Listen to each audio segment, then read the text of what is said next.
back, baseball fans, to Gallatin, Tennessee. We're on the campus of Volunteer State Community College for today's Game 2, the doubleheader between Glen Oaks Community College, Volunteer State Community College. Umpires have switched positions. Sean Douglas will be behind the plate, and Tommy Separulo will handle the bases. Appreciate the fan getting the debris off of the back of the backstop. I think that was in your view there, but just didn't look good from my vantage point.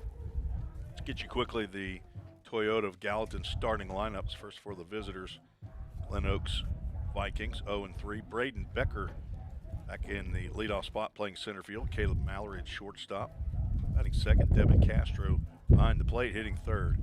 Eric Marin at third base bats fourth. Jace Gray, the DH, hitting fifth. Logan O'Malley back out in right field hitting sixth.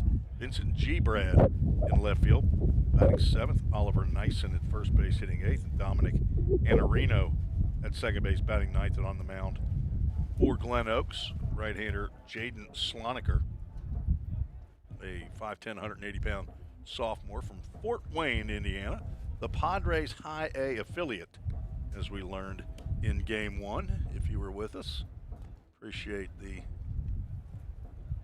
folks that chimed in on treesports@gmail.com. Seth, Tim, and I don't have a name. Didn't show me. I don't even know what it stands for. RLSLON. We'll just make his name up. His name is Fernando. That's a good name. Out on the mound, Ian McCord would get the start in Game 2 for Vol State. His defense will look like this. Hudson Blank in left. Noah Rice gets the start here in Game 2. He's in center. Jaden Perez back out in right. Tucker Smith, DH in Game 1. He's going to play third base here in Game 2. And the rest of the infield the same. Shortstop Tucker Lorenz, second baseman Braden Baker, and first baseman Easton Denning. Behind the plate, redshirt sophomore J.C. Menendez, wearing a different number for the first time in 2+ years. Ian McCord's wearing his old uniform, the pitcher. Number 17 is J.C. Menendez.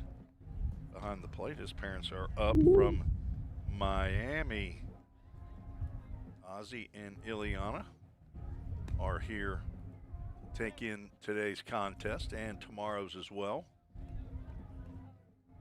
That is your Toyota of Gallatin starting lineup. We'll get the batting lineup for the Pioneers as they come to the plate in the bottom of the first. Raise that window. Forgot about that.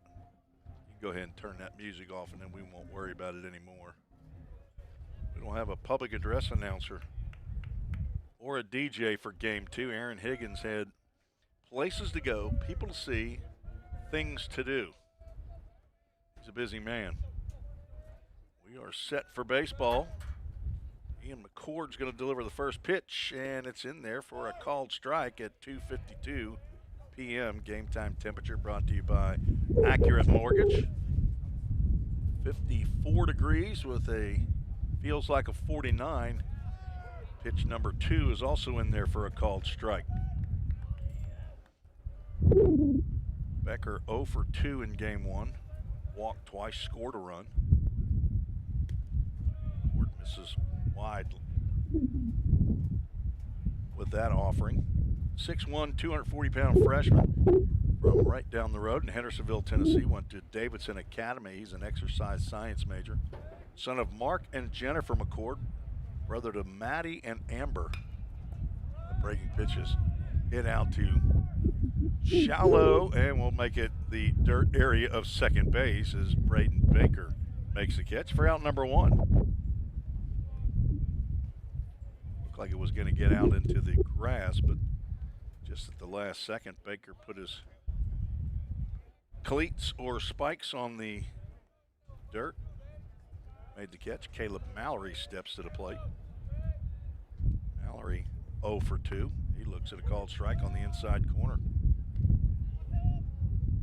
Ian has a granddad Bert in Montgomery, Alabama, and a grandpa and a grandma in Portland, Tennessee. He delivers a pitch right there. Must have been a little bit off the plate. Pretty good from my vantage point, based on all the pitches that I've seen in my 300 or so Ball State. Maybe that's not 300 baseball games that I've done. About 330 Ball State athletic baseball, basketball, softball. Grounded to Tucker Smith on one hop. He picks it up, dusts it off, throws it over to Easton Denning for out number 2. Nice play by Tuck. Transfer from Belmont University, former Station Camp Bison. Evan Castro is the DH in game 1. He's behind the plate here in game 2. He was 1 for 3, got one of the 3 hits that the Vikings picked up in the 8-4 loss in game 1.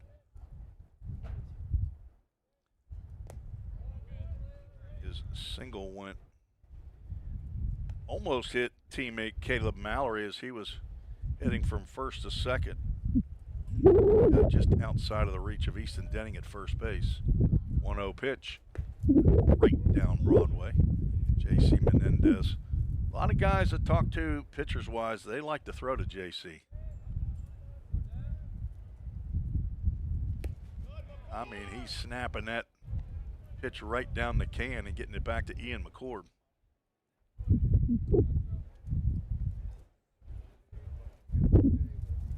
McCord delivers. Just outside. Like a cut fastball there. Is that what you got, Connor? A little movement right there at the end.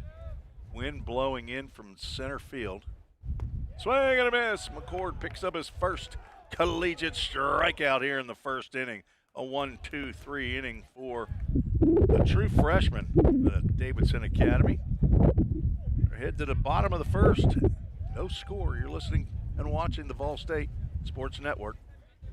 Have you ever wondered what happens when you click Buy It Now?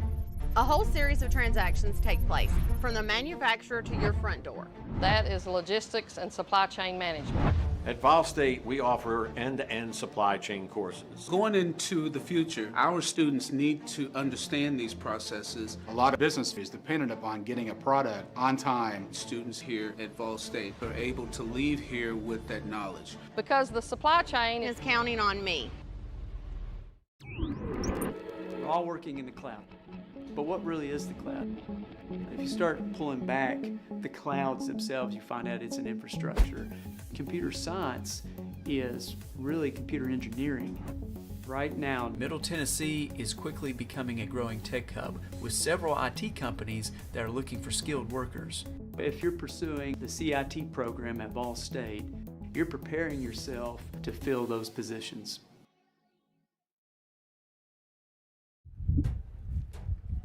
Other teams in action today. Walter State currently playing Chipola College.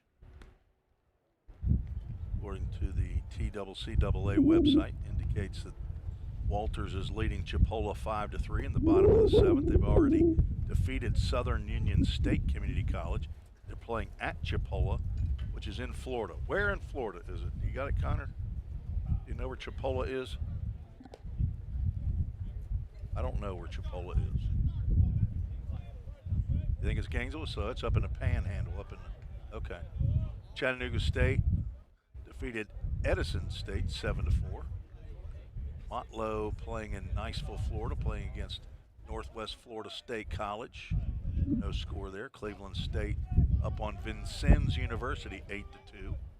Assume that's at Cleveland State. And leading off, Noah Rice. It's the first pitch, hesitated, did not take a cut, and the pitch is called a strike. Noah from Station Camp High School. He also transferred from Belmont University. He and Tucker high school teammates. And he pops that one up. That will get out of play behind the press box. And a Chick-fil-A Gallatin foul ball. Rice and Smith at station camp together. They went to Belmont together, and now they've transferred together to Vol State. Noah got the start on Tuesday, went 1 for 3, had an infield single. On a bit of a controversial single versus error. I actually had put it as an error on the third baseman. The other team, Gadsden, they counted that as a single, so who am I to take a hit away from the kid? Breaking pitch slides in that back door and catches Noah watching. Backward K in the book, first strikeout of the ball game for Jaden Sloniker. That was a nice looking pitch right there. So Noah Rice down. Braden Baker at the plate. 1 for 4, had a double in game 1, and fists one in the right center or right field, and that's going to get out of the reach of the second baseman, Dominic Anarino. That'll be a flare for a base hit for Baker. He'll take it. That'll make up for a screaming line drive that gets into the glove of a defender. Baker now 2 for 5 on the day. Hit a double over the left fielder's head in game 1, drove in a run. Now Easton Denning, 1 for 4 in game 1. Single and scored a run. Get to see him really unload on a long ball as he swings and misses. Devin Castro's throwback to Sloniker almost looked like he wanted to do a reset on his motion. Not sure if he was going to try to stop the motion, but he threw a little dribbler out to the third baseman. Big shift toward the middle of the infield for Easton Denning. That breaking pitch gets by Castro and will go to the backstop. Wild pitch moves Baker down to second. Denning thought about taking a cut. Very sharp slider by Sloniker.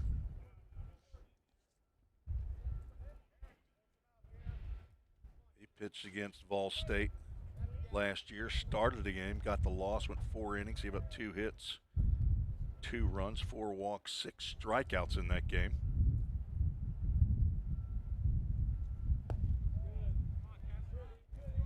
Pitch had a little comeback action and another ground ball thrown out to the pitcher. Castro right now is riding a struggle bus, throwing the ball back to the pitcher. Game 1, Ren Holroyd had a couple one-hoppers back to the pitcher too, but those were dug out of there by each of the Viking hurlers as Sloniker steps off, fakes a throw. He's allowed to do that one time.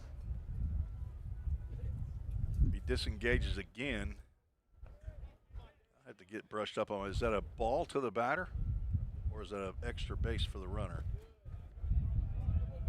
Slider misses. I think it's a ball to the batter. Connor, you agree? Final answer?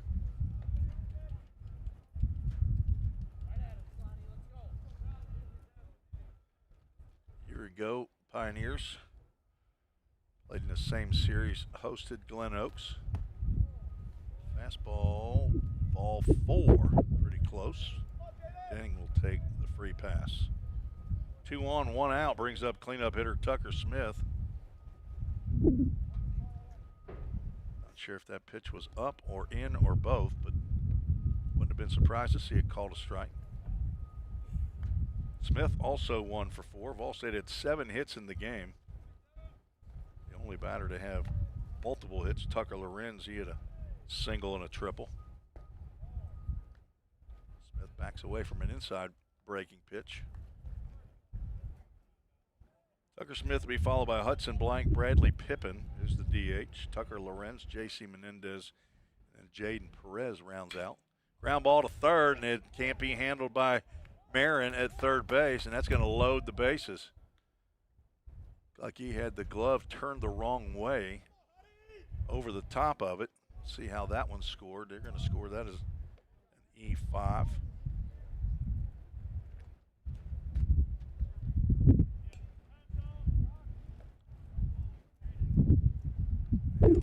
errors on all the bags. Braden Baker with a little bloop single, a walk to Denning, and now an error. We got a problem with Tucker Smith down in right field, down the first base line, and he might have pulled a hammy. Trying to stretch it out, but it's not looking good right now. And Coach McGuire's going to go over, and Tucker's taking his gloves off, taking his helmet off. Looks like he's going to try to work it out, but he is clearly limping on that right side, trying to stretch that leg out. Hopefully it's just a little tightness and there's not a big catch in it. Cool weather like it is can be a problem. Michiganders are saying cool weather. You got to be kidding me. Tomorrow's going to be a lot colder here. It's going to be upper 30s tomorrow. Pitch nearly hit Hudson Blank. Get that belly button out of the way. Hudson 1 for 2. Drove in 2 runs, walked twice, scored a run in game 1. So a hard slider, that's in there for a called strike. Another ground ball back to the pitcher, and this is going to score a run. First baseman Nyson comes in to field the ball. That'll be an E2. You don't see that very often. Heads up by Baker. Come in and score.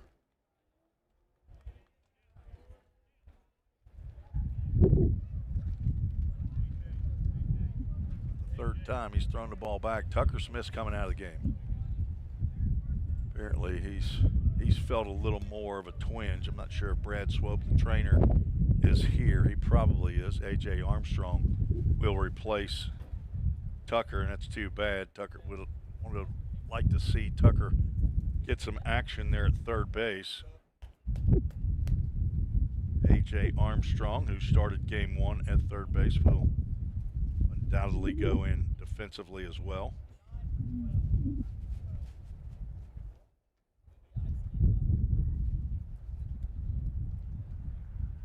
Second error of the inning for Glen Oaks. They had 6 of them in game 1, and that big reason why they lost 8-4. By my calculation, 6 of the 8 runs were unearned that Vol State scored. Tapper to the right side. This is going to be fielded in fair territory. The tag, they're going to say he missed. Hudson Blank on the tag. Well, it looked to me like he touched him in the middle of the chest, but Nyson's reaction after what I thought was the tag was that he did miss him because he turned around to throw to first base. Now time's going to be called as head coach Tucker Wadops is going to go out and have a conversation with his squad. That's going to be another error that allows Blank to reach. And the bases are loaded again. This is not Coach Wadops was hoping would happen here in game 2. We'll be right back here tomorrow. Same time, noon Central Time. Glen Oaks and Vol State will battle in another 2 7-inning contests. No midweek game for Vol State. Next game will be on the road at Chattanooga State. I will not be traveling with the team. Hopefully Chattanooga State will be broadcasting. Slider gets by the catcher, and Easton Denning must not have seen where the ball went. It went all the way over to the on-deck area for the Vikings, and Denning could have crawled home, but he decided not to go. I got to believe he just didn't see where the ball went.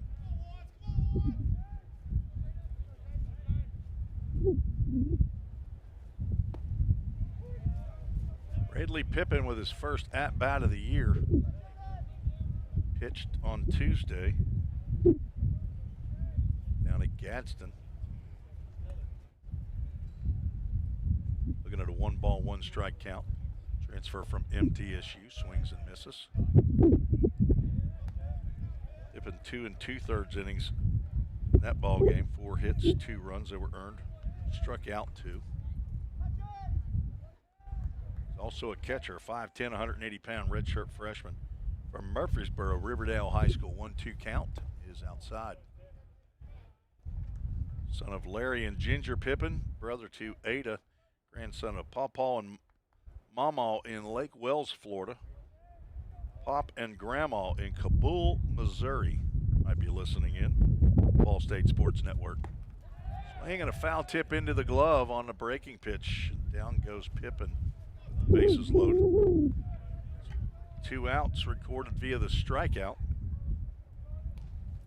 Brings up Tucker Lorenz, the shortstop out of Sweetwater, Tennessee, sophomore.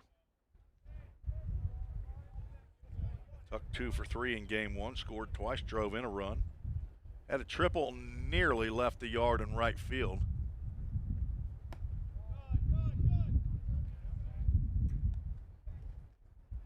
O'Malley went back on that fly ball that was blistered, and I think he might have got a piece of it, and it ended up hitting off the top of the rail and bounced back in as that pitch goes behind Lorenz. Denning's going to try to get home this time and hit first slide, and he's going to be in there.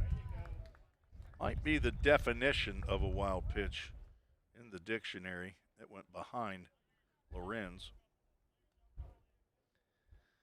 And Framework Athletics' first run of the game was Braden Baker. Easton Denning scores to make it 2-0.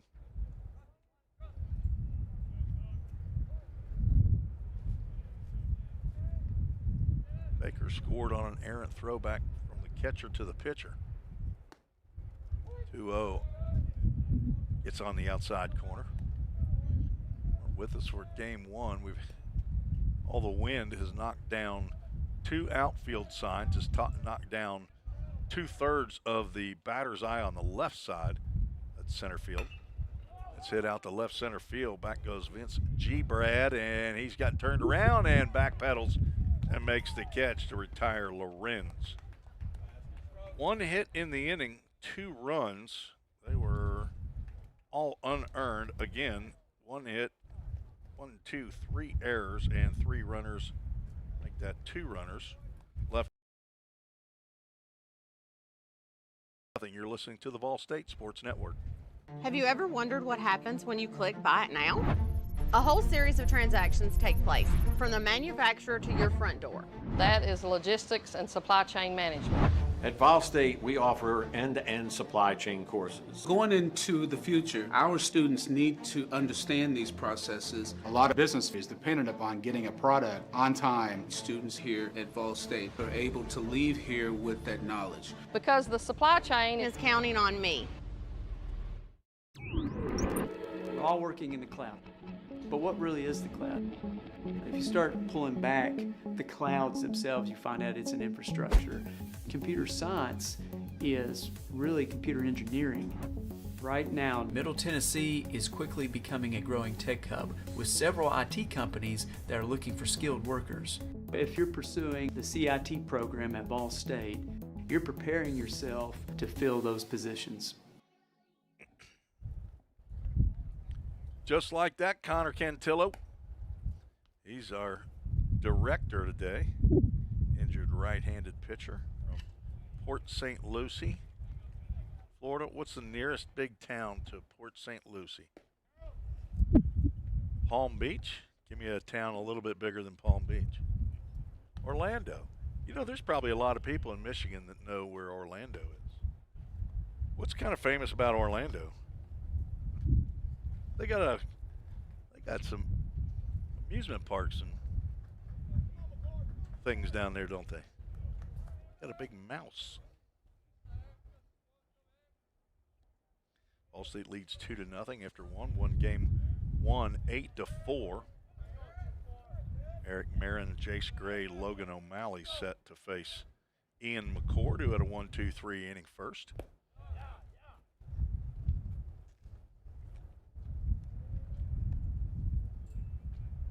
playing third base in game 2 again. 0 for 1 in game 1. Drove in a run on a sac fly and walked twice.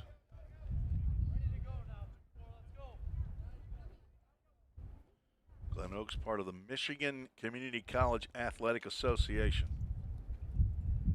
Ground ball, McCord knocks it down, retrieves, and spikes it right in the dirt over to Easton Denning. Easton with that pretty light blue glove makes the catch to save Ian McCord's fielding percentage. In the books, it just looks like a 1-3 put out. Most of the time on that PFP, they field that ball going toward first base in the underhand. But pitchers, if they're not throwing the ball 60 feet 6 inches, but you know, honestly, I don't know, what is the distance between pitcher's mound and first base, do you think? You think it's more or less than 60 feet? Ground ball to third. A.J. Armstrong in for Tucker Smith as that ball hopped right over his left shoulder. It took a bad one there. I got to believe that's going to be an infield hit. We'll see what they show. They do flash the H. Not a whole lot. A.J. might have got hit right in the kisser if it had got right in front of that. And we don't want the moneymaker for A.J. Armstrong to get nicked up, do we, Jack or Sharon? His parents. So Jace Gray is on first. There's the first base runner Ian McCord has given up. Logan O'Malley, left-handed hitting right fielder, stands in.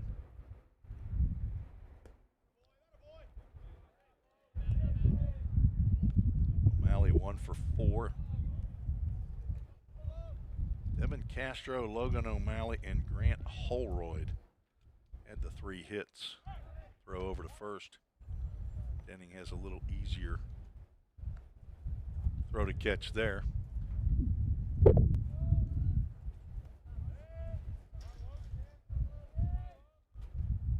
2-0. This is low and inside. O'Malley now with a 3-ball, no strike count. Diminutive right fielder, 5'7".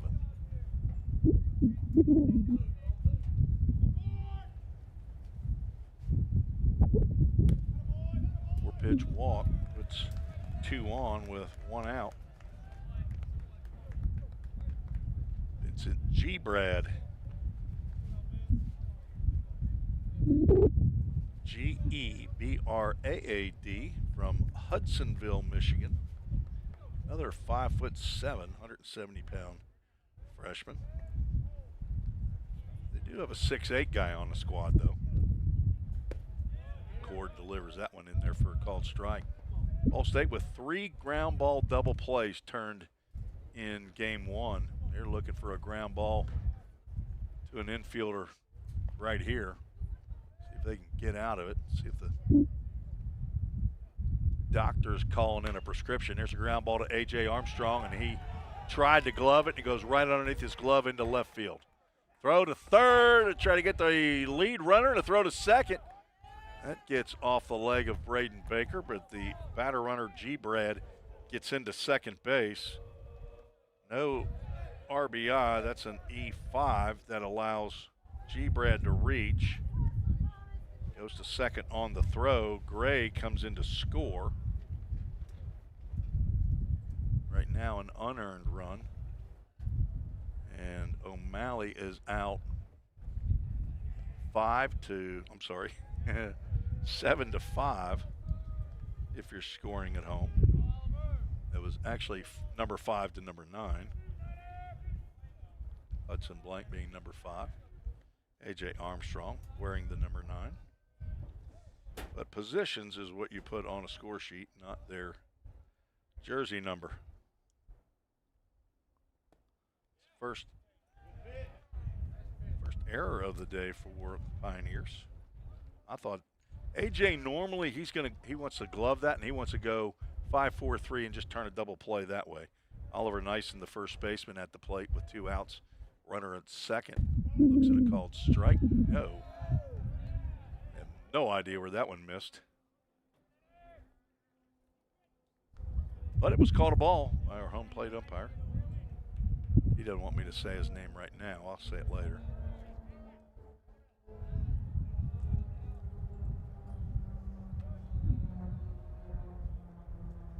That's right down Broadway, and call is strike one.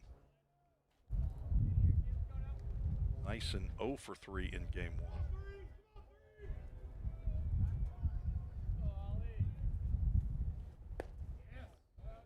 Outside. Nyson is 5'10". Most of these batters that Vikings are sending up there, I mean, they're below 6 foot tall. There's not many that are. I haven't seen one that's over 6 foot. Shorter squad, 3-1 pitch, swing and a miss. It's a healthy cut right there by Nyson. On deck, Dominic Anarino, another 5'7" middle infielder. Ian McCord trying to get out of further damage. The full count Ministries, full count. Chopper down the first baseline. It will roll foul. And a full count first pitch foul ball.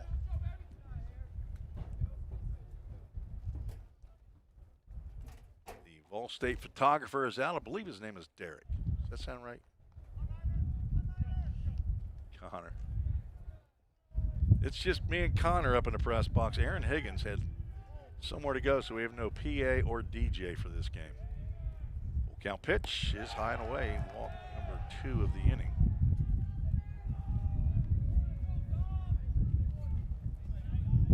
And runners at first and second. 2 outs, 1 run in. It was a bad hop single by Jace Gray. He was able to come around and score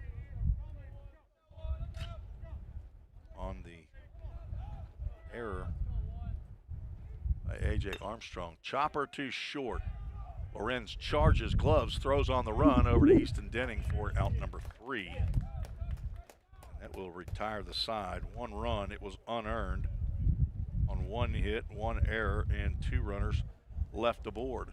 2-1 is your score. We are headed to the bottom of the second. You're listening and watching the Vol State Sports Network. Cybercrimes take place online, and companies need more well-trained workers to stop it. Vol State is training me to help combat cybercrimes in the future. We're training them for those type of jobs that are out there.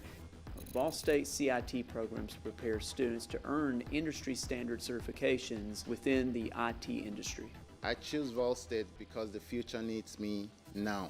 My story could be your story.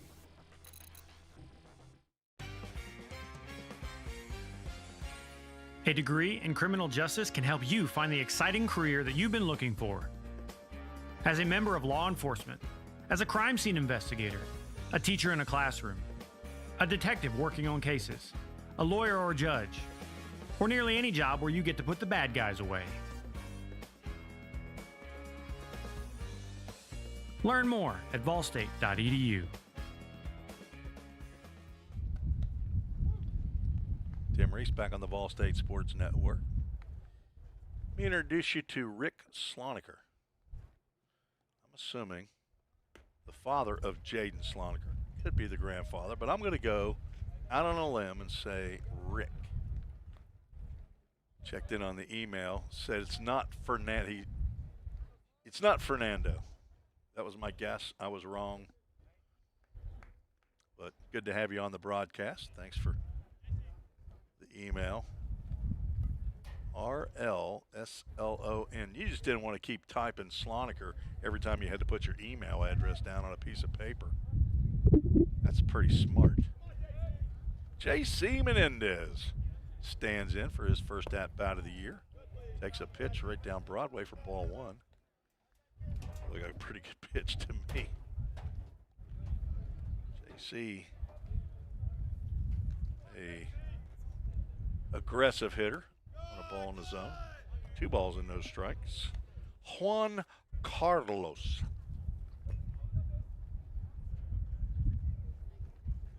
One of the just handful of, I think there's like 4 players that have been here. This is their 3rd year, or at least it's their 3rd year out of high school. JC's been here all 3 years.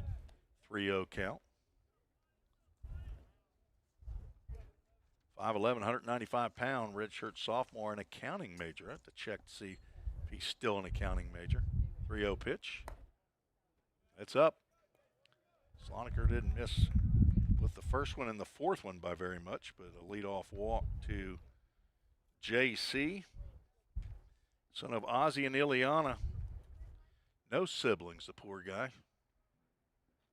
Papa in Miami, Grandma Sarah and Ray, grandparents. All of them hang out down there in sunny Miami. Played in a dozen games a year ago. Jaden Perez is roommate and buddy from Miami at the plate, looking for his first hit of the day at a game to forget in game 1. Looking to bounce back here with a big knock.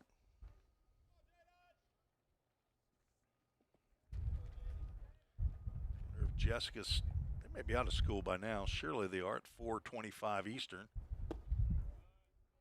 Jessica's mom, a teacher down in Miami, checked in on the treesports@gmail.com earlier, said she was teaching 4th grade reading and had the game on in the classroom. She had her informants, a couple of the boys that were watching the game, and probably cluing her in. Hey, Jaden's up, Jaden's up.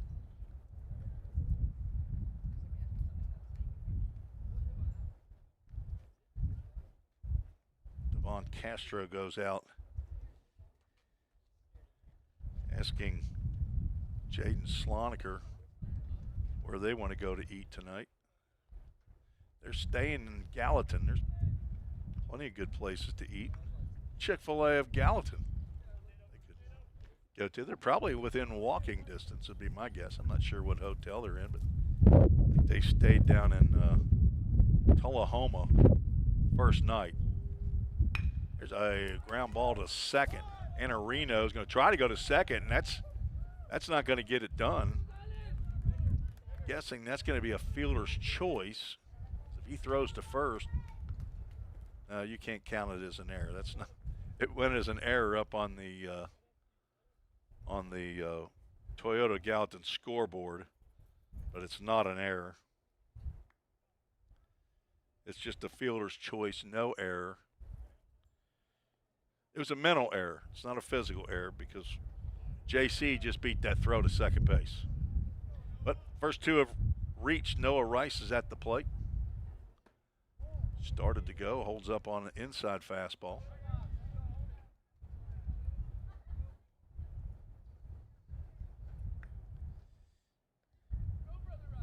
I got another question. It's gonna light this email address up. Oh, he tried to get the back pick and Sloniker come to the plate. Instead, gets the called strike. Rice did not offer. After Noah's at bat, I'll give the next question that's going to should bring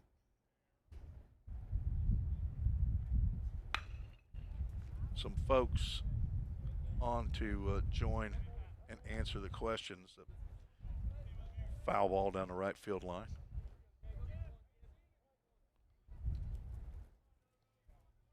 Rice struck out looking in his first plate appearance.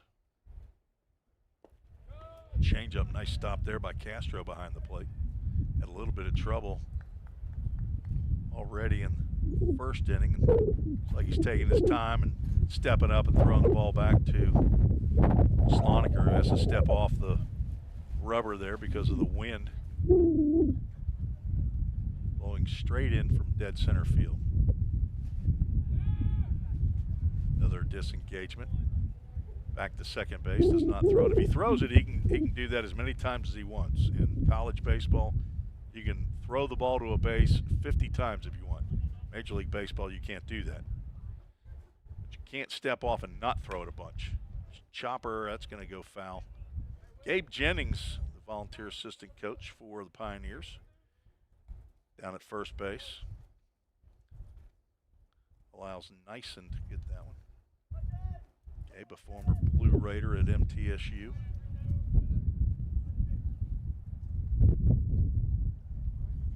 Former home of Jim McGuire for 26 years. 2-2 pitch is going to have to wait as the throw gets back to and off of J.C. Menendez. That took a little bite out of Senor Menendez. May got him on the throwing arm. He's okay. He's tough. He's a catcher. The 2-2. Hit high out to right field. Back goes O'Malley. He's still going back and at the track makes the catch, then drops the ball. Jaden Perez going to try to get to second base and does. Let's see if they're going to call that he caught it or that he dropped it. As head coach Tucker Wattops is going to come out, talk to the home plate umpire, Sean Douglas, to get a ruling on this. It looks to me like they're going to say that O'Malley dropped the ball. I thought that he might have had it long enough. Now the umpires will get together. Tommy Separulo, the base umpire, Sean Douglas, the home plate umpire. And Jaden had to hold up on that as he was at first base to see if the ball was going to be caught. And they're going to say, no, it dropped, and so that'll be another error.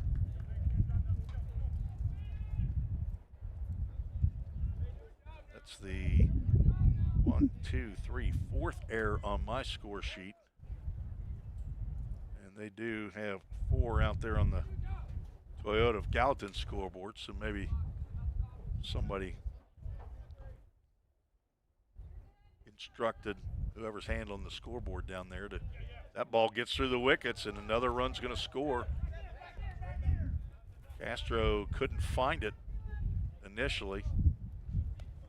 I think I'm going to look at that replay. I don't know if I'm going to be able to see if that ball got in the dirt or if it was just missed by Castro. You know, it looks to me like it's a pass ball. It didn't look like it went into the dirt, honestly. I'm going to put a PB down here, which right now helps out Jaden Sloniker, but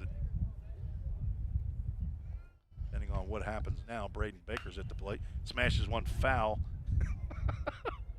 Jaden Perez. He's like he's on skates out there on ice. He had to get out of the way of that and ended up on his side. Ball State now leading 3-1.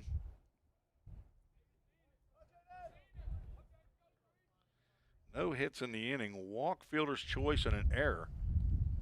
Runners at second and third. That ball's hit out to left field. Don't know if it's going to stay fair, and it will not. Where did it land? Did it land in the... Looks like it landed in the bullpen. Tell you, without that wind right there, that might have had a chance of getting out of here. Baker single, dumped one into right field in his first plate appearance.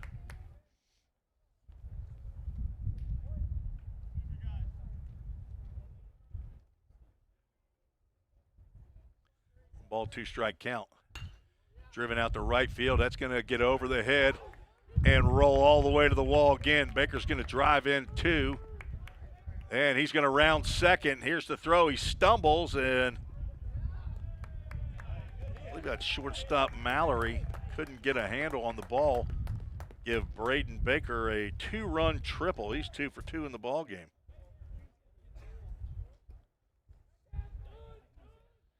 That's his 4th hit. That was a line drive, and the outfielders have been playing well in, and rightfully so because of the way the wind is blowing, but these are unearned runs, or at least one of them is. Still nobody out. And Easton Denning at the plate, waiting to unload, and he might have just done it. That ball's hit high, and it's deep, and it's gone! Easton Denning has just left the yard for the first time this year. He got his first collegiate home run against Glen Oaks a year ago. And he picks up his first of the year against the Vikings. A 2-run shot. He went down and got that one. And a triple and a home run. Back-to-back hits brought to you by Hit After Hit. Denning with 2 RBIs. Drives in Baker. Second home run of the year for the Pioneers. Man stepping to the plate, hit the first one down in Gadsden on Tuesday. A.J. Anakin Jack Armstrong.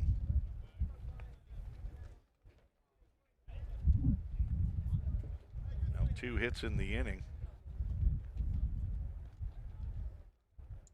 A.J. gets his first at-bat, looks at a breaking pitch for a called strike.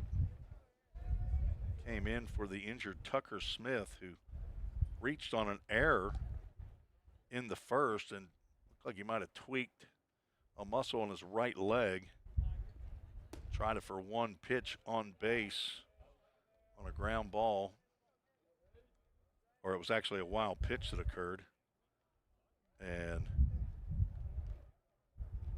he said he had to come out of the game. 1-1 to Armstrong, low and away.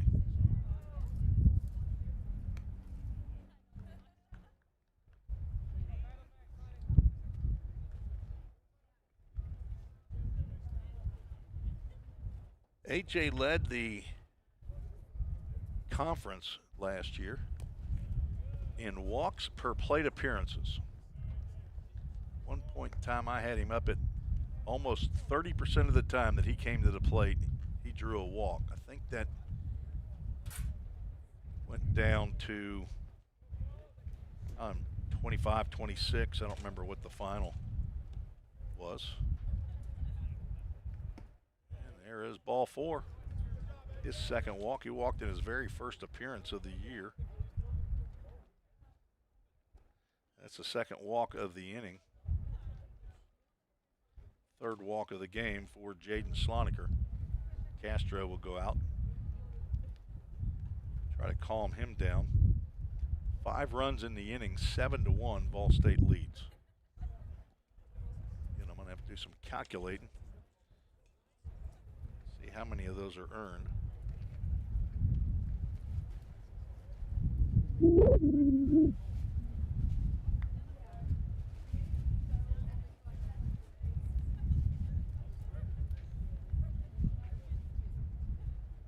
To me, like 4 out of the 5 possibly are earned.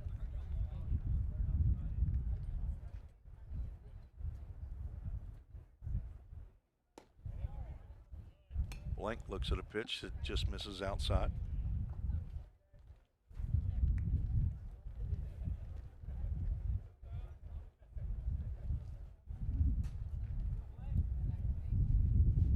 So far, I've got 4 of the 5. Hudson reached on an error. He hit a chopper down the first base line. Oliver Nyson, the first baseman, came in, fielded it, but Hudson Blank was able to avoid the tag and get down to first base. Ruled an error on the first baseman. Blank now looks at a 3-ball, no strike count. Action in the Glen Oaks bullpen. Nobody throwing right now, but maybe he's ready. 3-0 pitch. That is right down Broadway.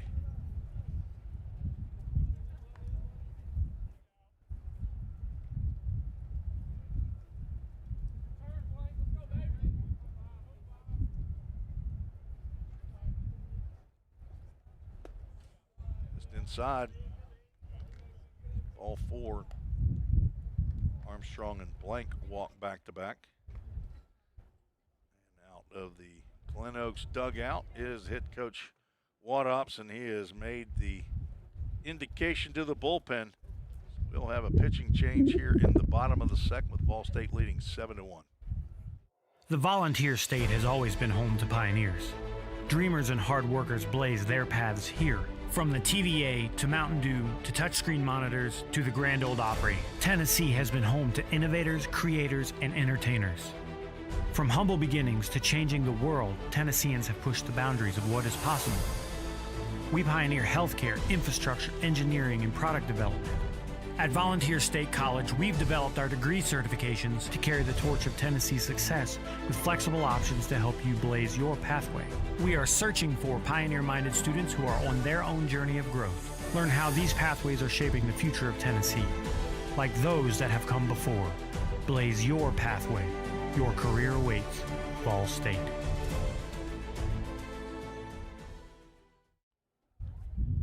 New pitcher on for Glen Oaks, Caden Hall, 6'1", 185-pound freshman from Zionsville, Indiana. On in relief of Jaden Sloniker.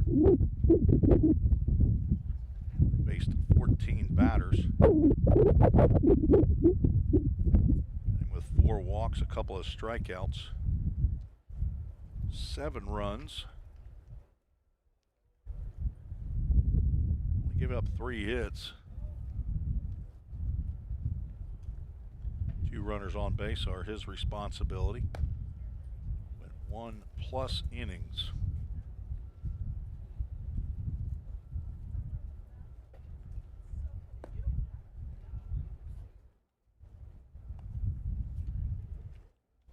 One, two, three, 4 errors on my score sheet.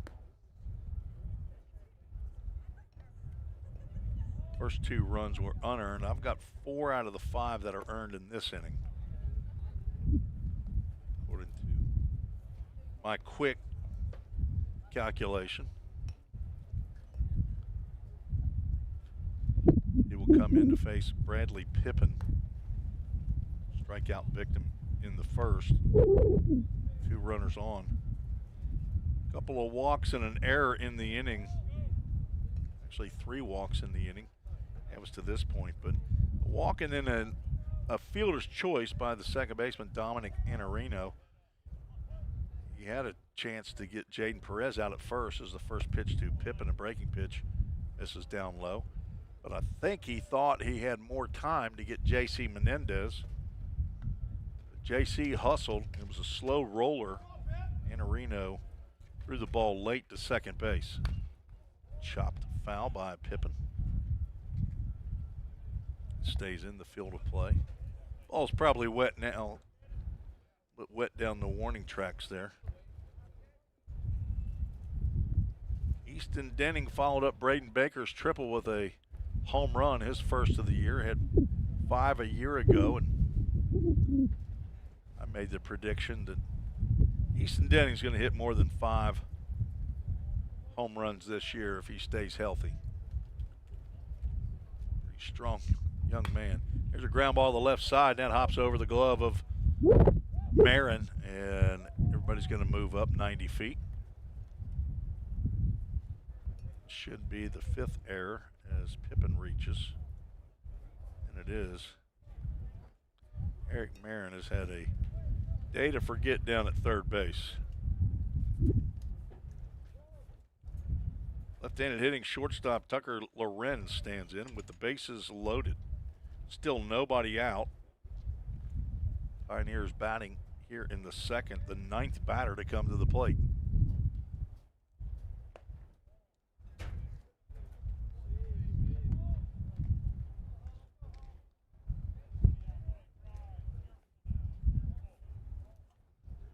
Tucker flew out to left field. There's a ground ball to the right side. That's going to sneak on through into right field. Here comes 1 run. They're going to send the runner. The throw's cut off, and no throw made to the plate as Hudson Blank able to round third and come home on the 2-run single by Tucker Lorenz. Allstate now leads 9-1. Those 2 runs, responsibility of Jaden Sloniker. And J.C. Menendez, who led the inning off, steps in. Pippin moves down to second base. A balk was called. Not come set. Base umpire Tommy Separulo made the call out there. You could hear it on the microphone.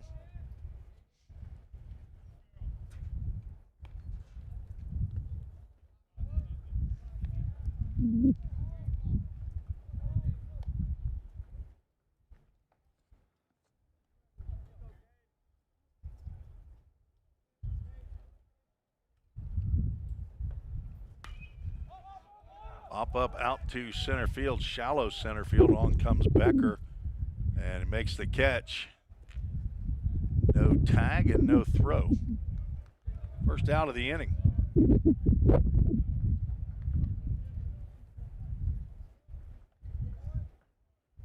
at this point, all runs after this will be unearned, as that should have ended the inning based on the fly ball out to right field and the ground ball to third base that were dropped or not handled earlier. Jaden Perez reached on that fielder's choice. Takes a healthy hack at a breaking pitch there. Comes up empty. Originally it showed as an error on the board, but you can reach on a fielder's choice. It's not a hit or an error. That's just what the play showed. As Pippin thought about coming home, Tucker Lorenz thought he was going, so he had 2/3 of third base in his sights, but Pippin decided to not to, as Mater says on, was that the Cars movie, right? Toe Mater. What did you learn about that to not to? 2 balls and a strike to Perez. Noah Rice leading off, or leadoff batter is on deck. Wonder if Pippin's paying attention now to see if he can score like Baker did in the first base on an errant throw by the catcher. 3 balls and a strike, 1 out. Perez draws the walk. Close pitch on that outside edge. First walk given up by Caden Hall. Caden with a C. Hall with an H. Noah Rice batting for the 3rd time in 2 innings. Slow breaking pitch gets away from Castro, and it caroms over to the on-deck area, and that's going to be another run for the scores Pippin. Allstate leads 10-1. The snowman up on the Toyota Gallatin scoreboard in the second for Vol State.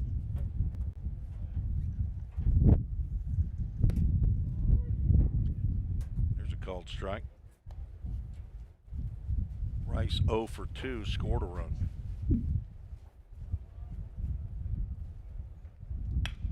That's a base hit in the right field. See if that scores 2. The throw cut off again, and throw to home. Not in time. Not sure why Nyson keeps on cutting those pretty decent throws from O'Malley off. But he's cut off 2 of them. First one he just ate it. This one he cutting through home. Looked to me like it was a pretty good throw, but RBI, 2 RBI, single for Noah Rice. Vol State leads 12-1. Now Braden Baker hit a triple over the right fielder's head. His last at bat, steps to the plate. Grounds it to third. Marin gloves and throws wildly into right field. Runners will be at the corners, and the nightmare continues for Eric Marin.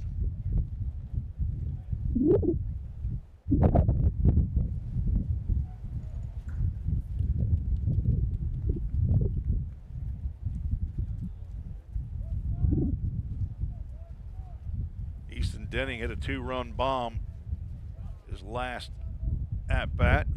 Comes to the plate with 2 on. 11-run lead for Vol State. 10 runs in the second.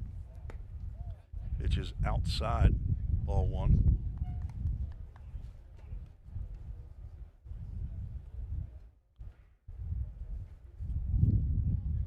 Noah Rice at third. Braden Baker, who reached on the fielder's choice at first.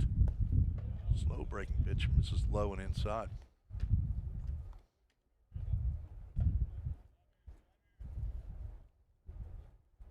Denning walked and scored in the first. Drilled his first home run of the year. And he has smashed another one into right field. That's just absolutely blistered. And that drives in Rice. And the inning continues for the Pioneers. 2 hits in the inning for Denning brings up Anakin Jack Armstrong. 3 RBIs for Denning. 5 hits in the inning. And out of the dugout comes Coach Wadups. Haven't seen him make a sign. Caden Hall, first batter that he faced, Bradley Pippin reached on an error. Then a single by Lorenz that drove in 2 runs. He got the fly out, which is the first out and the only out as we stand right now here in the second inning. Could have been out number 2 on the ground ball. Actually, possible double play ball is Eric Merritt of Dominic Anarino, who is covering. And they make the call now out to the bullpen. So we'll take a break and be back with a continuation of the second inning. Vol State leads 13-1. The Volunteer State has always been home to Pioneers. Dreamers and hard workers blaze their paths here. From the TVA to Mountain Dew to touchscreen monitors to the Grand Ole Opry, Tennessee has been home to innovators, creators, and entertainers. From humble beginnings to changing the world, Tennesseans have pushed the boundaries of what is possible. We pioneer healthcare, infrastructure, engineering, and product development. At Volunteer State College, we've developed our degree certifications to carry the torch of Tennessee's success with flexible options to help you blaze your pathway. We are searching for pioneer-minded students who are on their own journey of growth. Learn how these pathways are shaping the future of Tennessee. Like those that have come before, blaze your pathway. Your career awaits. Vol State.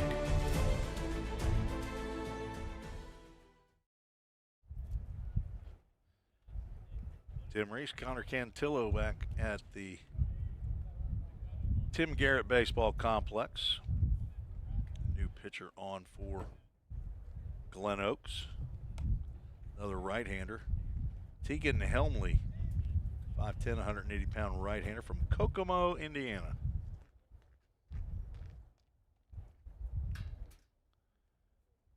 Third pitcher of the inning for Glen Oaks.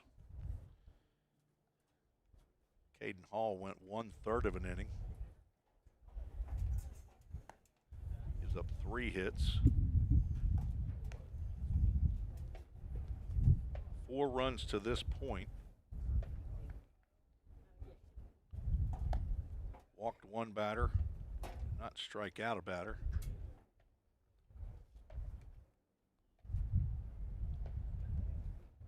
Faced 7.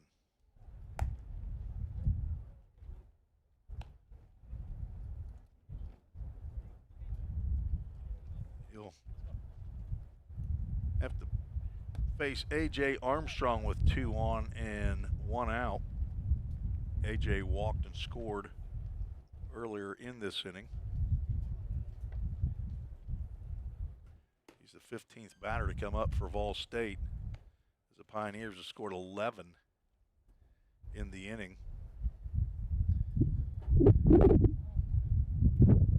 All right, so I said I was going to have a question. Now we've got less people watching now, but Jaden's grandpa is Rick. Okay, I just see the email now. RLSLON on the email is Jaden Sloniker's grandpa Rick.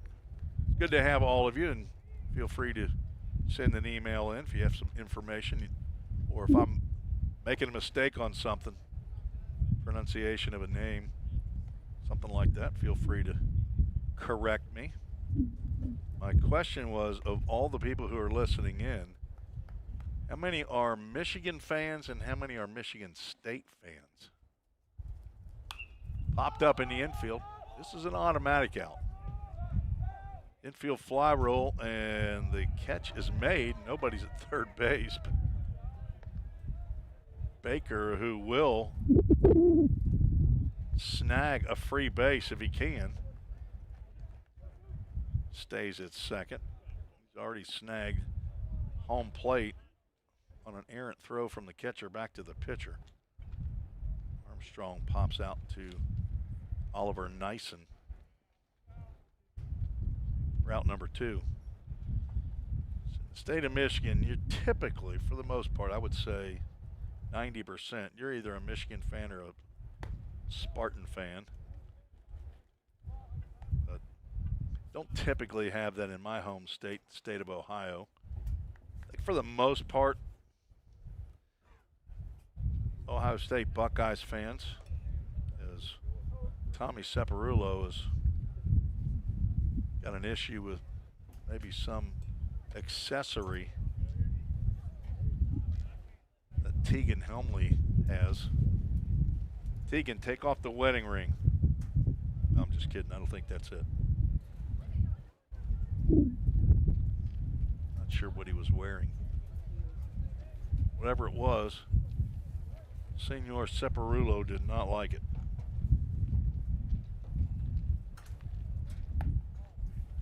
1-0 misses up to Hudson Blank. Reached on an error, walked and scored.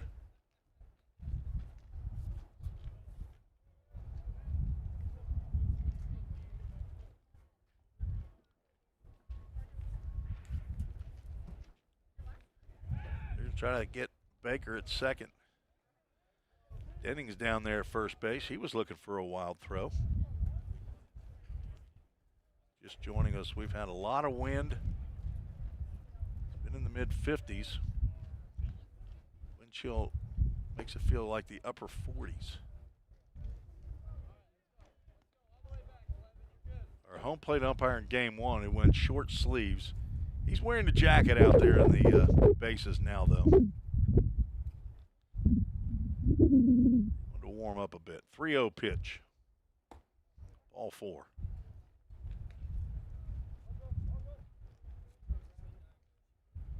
The bases are jammed for Bradley Pippin.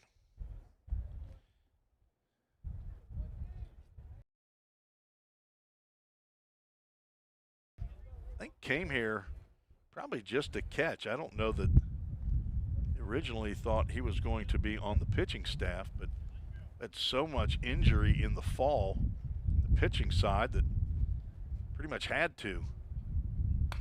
He goes after the first pitch he sees and fouls one down the third baseline. He and Cole Purdy, I'm not sure if Brennan Mueller came here as a two-way or not. Mueller, who pitched in game 1, also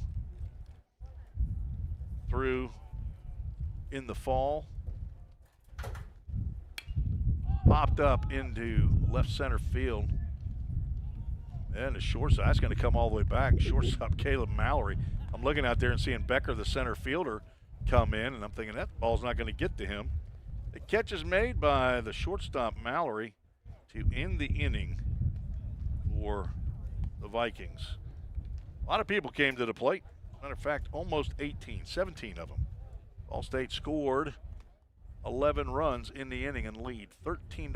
We'll be right back. Welcome to the Vol State Nursing Lab. The simulation lab allows students to come in a safe environment and practice real-world patient care without worrying about harming patients. We have 5 high-fidelity mannequins that we use with our nursing students in our lab to simulate real-world scenarios that they're going to see once they're out in the hospitals working.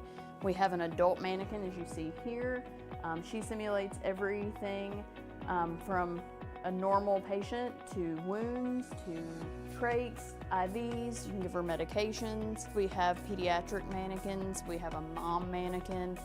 We also have other models to where students can start IVs. They can put tubes and drains in, they can remove tubes and drains, do wound care. Also, if we lose clinical placement, then students can still simulate those real-world experiences in the lab to get the same experience and be prepared when they graduate and enter the workforce as a nurse.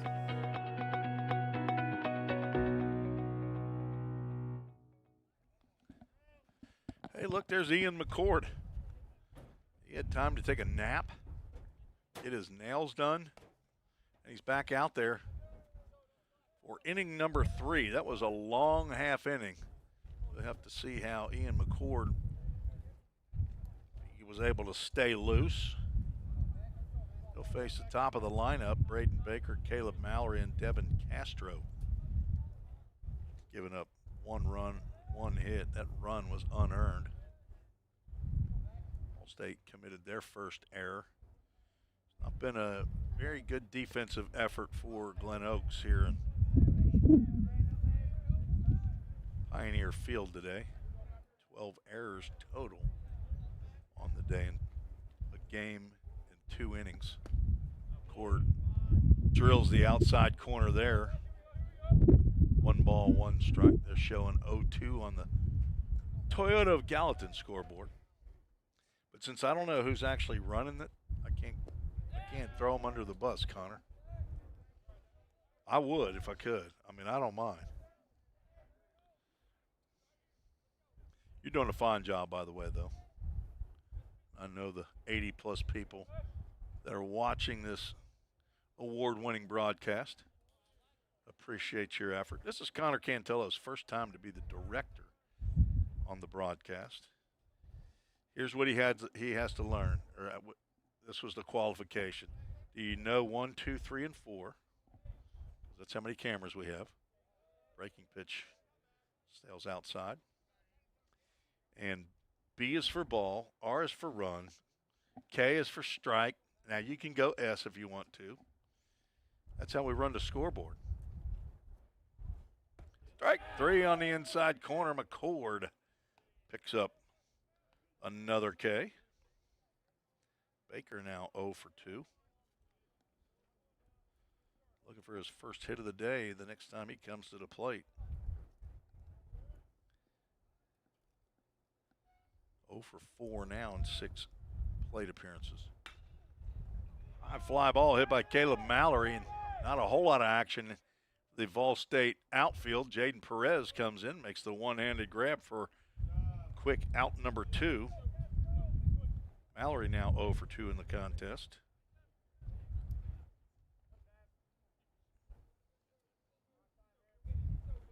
He's also 0 for 4 for the day. Devin Castro, or Devon. They call him Devin, I think, half the time. It might be Devin. D-E-V-O-N. People spell Devin differently.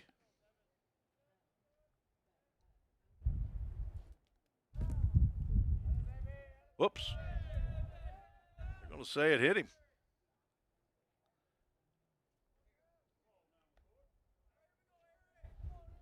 A hit by pitch.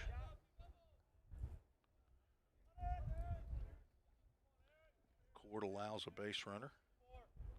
Brings up Eric Marin, the third baseman. Carrie Hall is checked in. She's a Glen Oaks mom. Gonna guess she goes with Caden Hall. That's that federal law enforcement experience that I have there, Connor, that makes me go with that. It's not a definite. I mean, I wouldn't swear to it in federal court at all. Maybe state court or a little misdemeanor court maybe, but Carrie Hall checked in. Sports@gmail.com with some nice comments. Appreciate your email and the effort it takes to do that. Glad you're listening in. If you can't tell, I absolutely love to do this. I love watching the games, and I love being able to describe it for people who can't be here. As a grandfather myself, if I had a grandchild that's playing college baseball and I couldn't get to the game, I would appreciate someone who cares enough about the game and about the players to bring it to me. 3-0 pitch right down Broadway. And Vol State has allowed me since day one. They haven't given me a key. They've done everything but give me a key to anywhere. Chop to the left side. A.J. Armstrong's going to go the easy way to Braden Baker for the fielder's choice in the final out of the third. A short inning for Ian McCord. I would assume that is the last pitch he's going to throw today. Excellent effort by Ian McCord as he leaves with the Pioneers leading 13-1.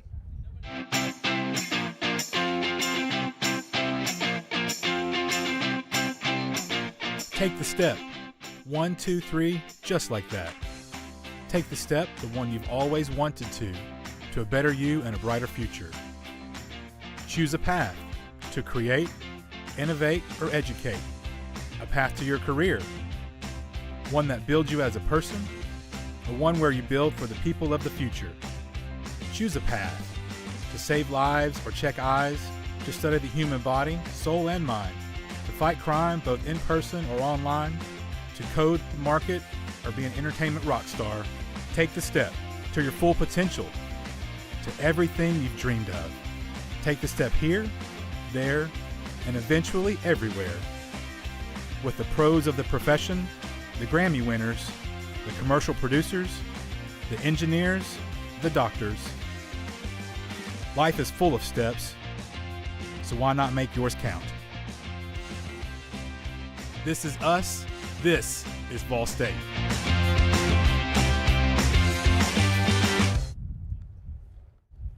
Got some defensive changes for Glen Oaks, trying to get those figured out.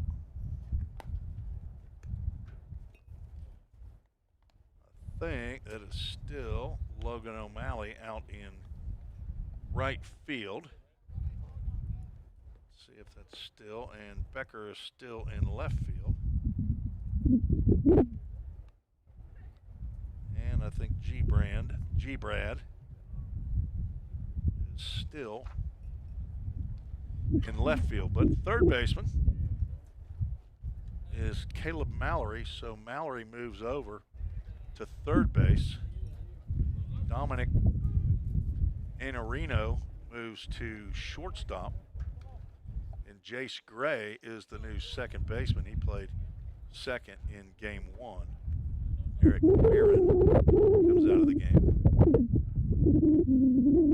And Tegan Helmley back out on the mound facing Tucker Lorenz, wearing mine and God's favorite number, 7. In case you wanted to know, 7, God's favorite number. That's why there's 7 days in a week. Sliced into left field.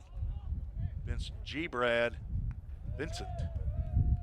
Did I see it? Vince on one and Vincent on another. Anyway, he makes the catch. I did. On the lineup card, it says Vincent. And on the roster, it says Vince.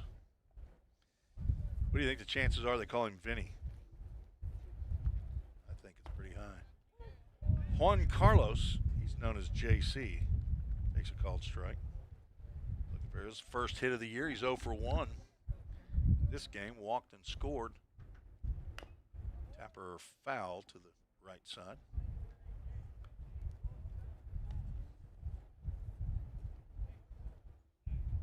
Wind blowing those leaves all over the backstop, getting all over that.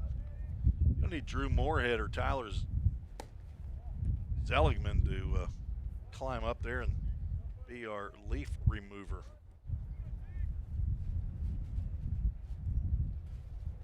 Got 0-1 on the Toyota Gallatin, but he's thrown 2 pitches. We have been having trouble with that scoreboard, so I don't want to throw anybody under the bus. But somebody might have fallen asleep in there. Get out of the way, Juan.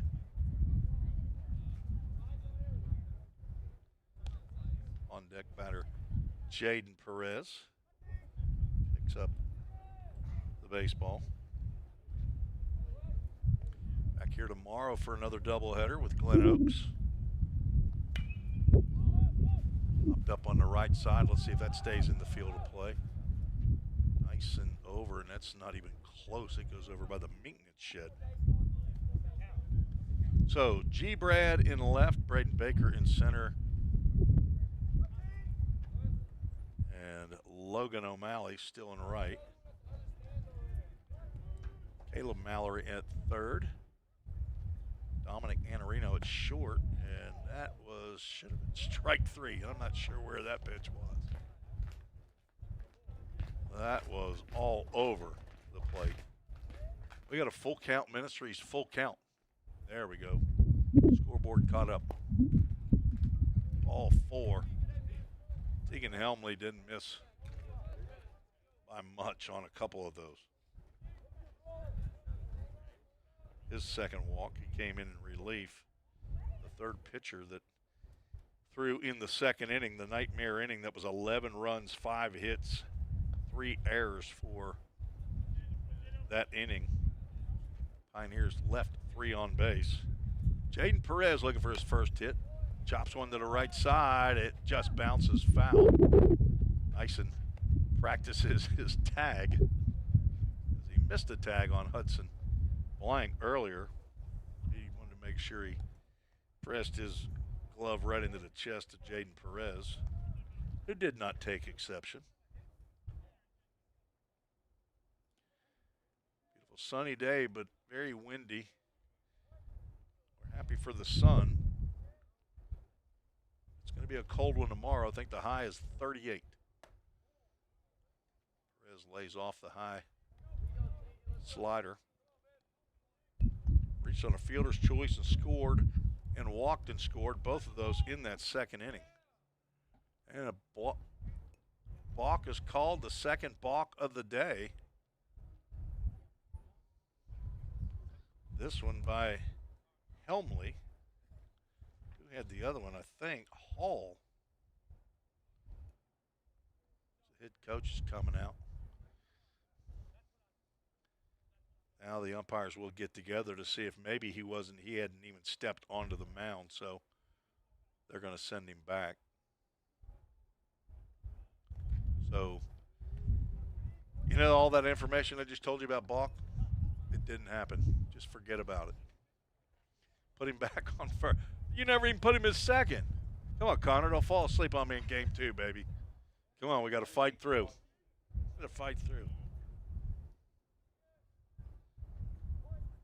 Figure out earlier.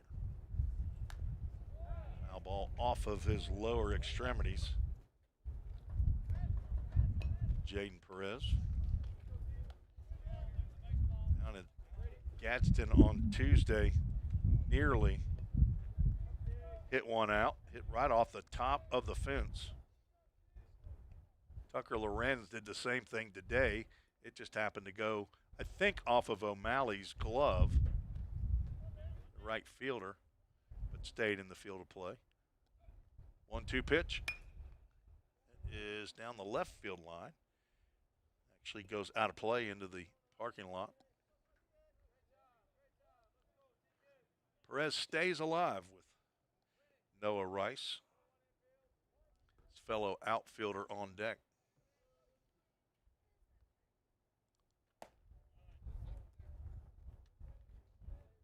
Castro thought about throwing down to first. Menendez has already been hit once by a throw. This one from a pitcher trying to pick him off at second. He's got a decent lead at first, but not a threat. There's a ground ball to the opposite side. Anarino has that ball eat him up. It goes into left field. He just could not get his footwork going, and that'll be an E6.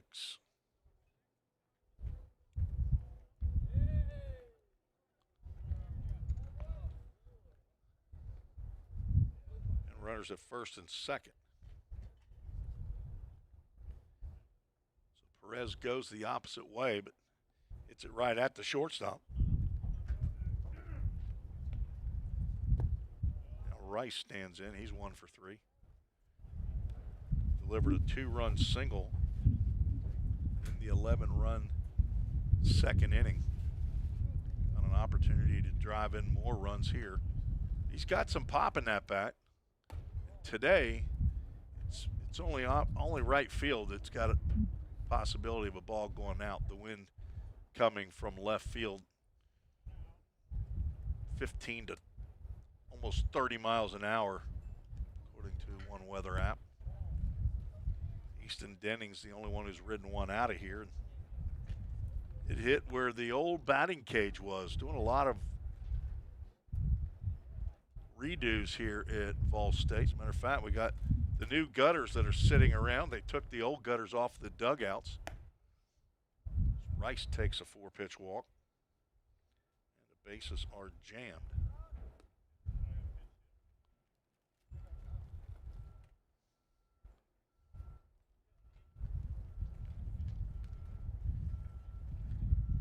Revan Suggs going to get an at-bat for Braden Baker. His collegiate debut. Revan, don't call me Kevin. What's he wearing, number 6? A lot of these are new numbers. A legacy player right here, Connor. His dad, former right-handed pitcher for the Vol State Pioneers. Saw him earlier, Ben and his wife Lori, the parents of Revan Suggs. His brother was a opponent of Vol State the last 2 years. Titus, now at Maryville College. Revan's 5'9", 160-pound freshman from Greenbrier, Tennessee. He's a homeschooler. Granddaddy and Mama in Greenbrier, also Daddy Tom and Mimi. Everybody in Greenbrier. They got hit pretty hard by the ice storm. He swings at the first pitch he sees in college in the spring and fouls that out of play. That's a Chick-fil-A at Gallatin. Foul ball. Nothing like stepping to the plate in your collegiate debut with the bases loaded. Left-handed hitting middle infielder. They call him Rev. I don't think it's because he's a preacher. That's drilled into center field. That's down for a base hit. One run's going to score, and they're going to hold the runner at third. Revan Suggs with a RBI single in his collegiate debut. Everybody else moves up 90 feet. Menendez comes off the bags, and now another pinch hitter, Abe Goolsby, will hit for Easton Denning. Abe's a sophomore. Went to school right here down the street at Gallatin High School, but he's from Dixon Springs, which is in Smith County. Dad was a high school football coach for Gallatin, so that's why he went there. Another one of the 5 D group members for Full Count that I get to meet with. And he's one of the ambassadors here at Vol State. It's a prestigious position to get. 6'3", 215-pound sophomore. Swings and fouls that one. Back, a Chick-fil-A at Gallatin foul ball. Keith and Molly Goolsby. His parents got a sister who's a Vol State alum, Amy, and Adam, who played baseball at Lee University. Older. Abe's the baby in the family. Got a bunch of aunts and uncles that follow his career. They might be listening in on the Vol State Sports Network. Abe's getting his first at-bat of the year. He played in 5 games a year ago. Goes that one to right field. That's down the line. That's in there for extra bases. He rounds first. They're going to send 2 home. Abe Goolsby with a do-dat double. Drives in 2 more. Right down that right field line. I lost sight of it at first. Picked it up with some context clues. And back-to-back hits brought to you by Hit After Hit. You'll see Lim Pilkington down in Nashville at Hit After Hit for any sporting goods that you may need. or even if you don't need them. Rawlings contact for Vol State. A.J. Armstrong steps to the plate with 2 in scoring position, and Vol State leads 16-1.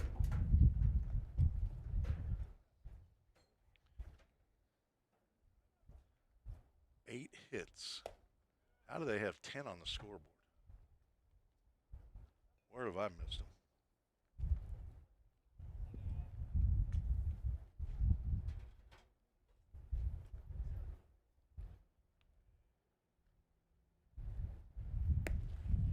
I don't know. I got 8 hits. They got 10 on that scoreboard up there. We've been pretty much right on time, but AJ's looking at a 3-ball, no strike count. No pinch hitter on deck. Hudson Blank. That's going to be at the letters for a called strike. All right, what uni are we going to wear tomorrow, Connor? What do you got?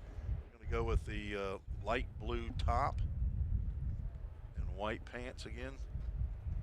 3-1 pitch, another one right down the can. AJ wearing those work gloves.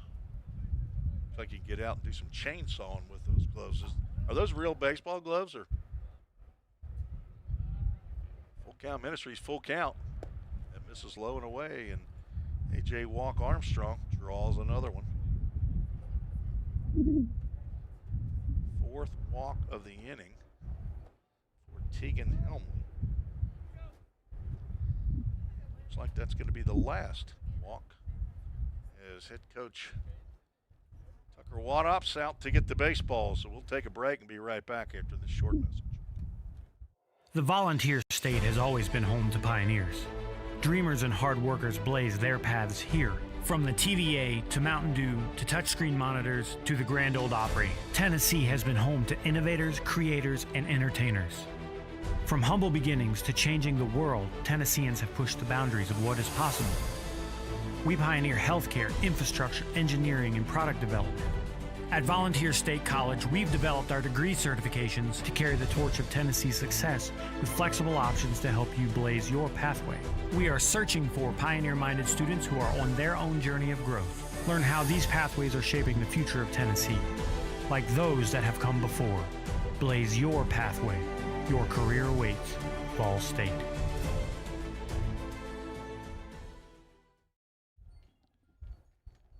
Right-hander in for Glen Oaks, Nick Schulteis, sophomore, 5'10", 190 pounds, from Fort Wayne, Indiana. Somebody knows somebody from Fort Wayne, Indiana. There's a lot of players from that town.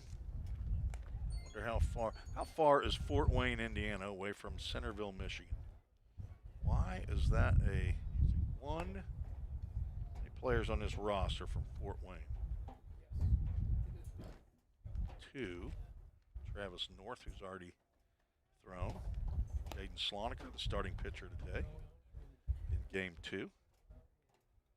Tallest member of the staff, Mason Joloff, 6'8", from Fort Wayne. It's about 5. Did they all go to the same high school? Does not appear so. Nope. Not a one of them went to the same, or 2 of them went to the same high school, but Schulteis, common spelling, Schultheis. That's a good northern name right there. That's what I was used to growing up, Connor, in Cincinnati, Ohio. Farther north you go, though, the harder that some of those names were to pronounce. Wojciechowicz.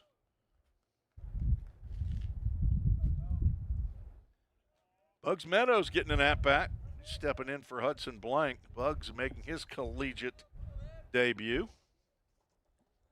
Wearing number 10. Already had 2 for 2 in collegiate debuts in this inning. Bugs hits one high and deep out the left field. Vince G. Brad out the warning track, makes the catch. Bugs hitting on the wrong day. He gets a sacrifice fly as Revan Suggs comes in to score. So give Bugs a sac fly, but he would have had a home run right there if the wind wasn't blowing in. That was right at the warning track. Tough luck for Bugs there. Bradley Pippin steps in. Bugs swinging at the first pitch. So now 2 outs.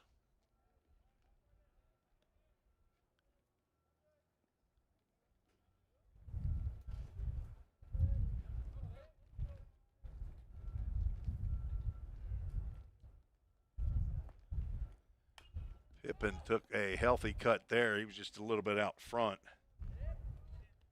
Pip 0 for 3. Reached on an error and scored.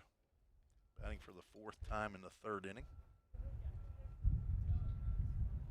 Pioneers 2 in the first, 11 in the second, 4 so far here in the 3rd.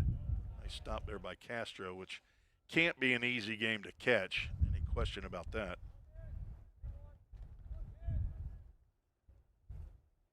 Back-to-back hits by Revin Suggs and Abe Goolsby in their first ABs of the year.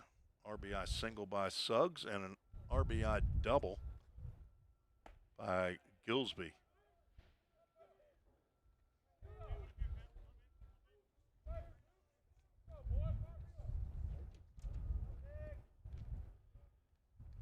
Abe was 2 for 3 last year. He's 3 for 4 in his collegiate experience.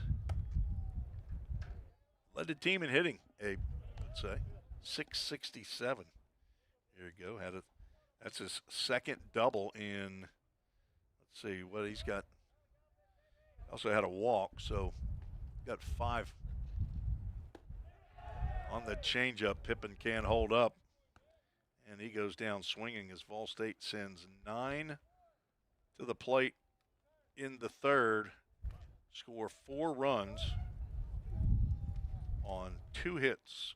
There were one error in the inning and 2 runners left aboard. We have to get through 5 innings. 17-1's the score. Cybercrimes take place online, and companies need more well-trained workers to stop it. Vol State is training me to help combat cybercrimes in the future. We're training them for those type of jobs that are out there. Vol State CIT programs prepare students to earn industry standard certifications within the IT industry. I choose Vol State because the future needs me now. My story could be your story.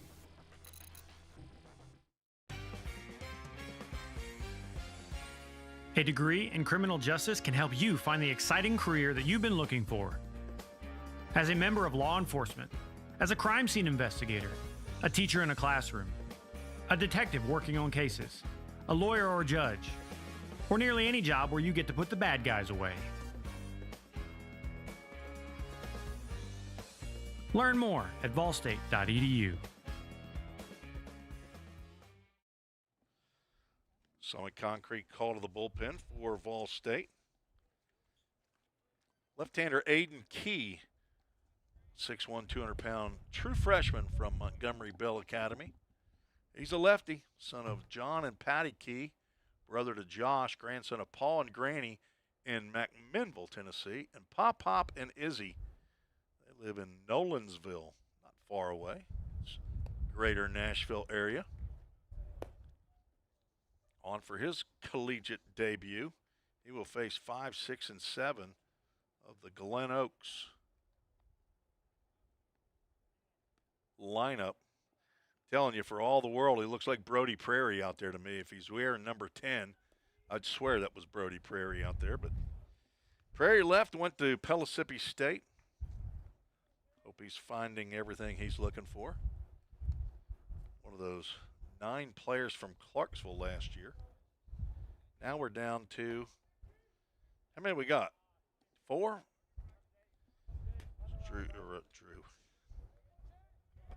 Drew Moorhead is one of those Clarks Vegas boys. Rossview. Aiden Smith is one of the, he's your only other Rossview buddy, isn't he? We saw him in Gadsden pitching on Tuesday. Jace Gray at the plate to face Aiden Key. Delivers the first pitch on the outside corner. Called strike. Good start for the lefty. Ian McCord goes 3 innings, gives up 1 hit, 1 run. It was unearned. Walked 2, struck out 2. Did plunk a batter. He didn't mean to. And it wasn't very hard, so it doesn't really count. 13 batters faced by the true freshman, Ian McCord. Ian is E-A-N. That's just for the fun of it. And we have an equipment malfunction.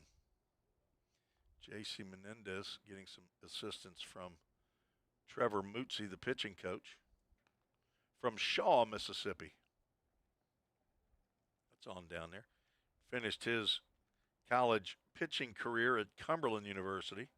Did the right-hander, Trevor Mootsey. Started at Motlow State, went to Jacksonville State, right, down in Alabama.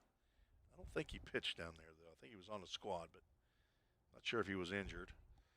And then came up to Cumberland. And now, in his second year as the pitching coach for Jim McGuire, is in his 5th year as the head man. Jim McGuire, 26 years at Middle Tennessee State, 20 as an assistant coach for Steve Peterson, and then 6 as the head coach. Was out for 3 years, and then Bobby Hudson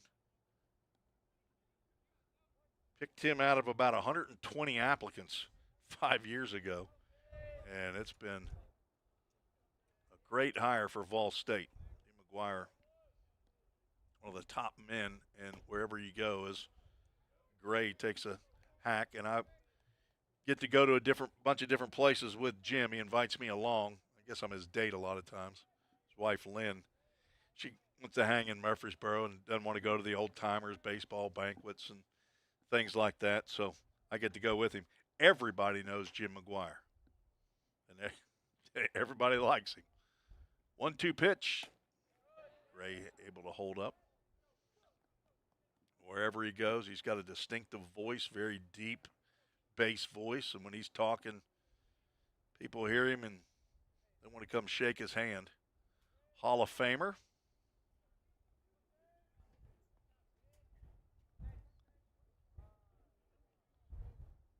He's Mr. Baseball in the old timers. 2-2 pitch on the inside corner, and the first batter faced by Aiden Key. Sets down Jace Gray for a backward K. It's a strikeout to begin the 4th inning. Again, we're looking for a strikeout sponsor.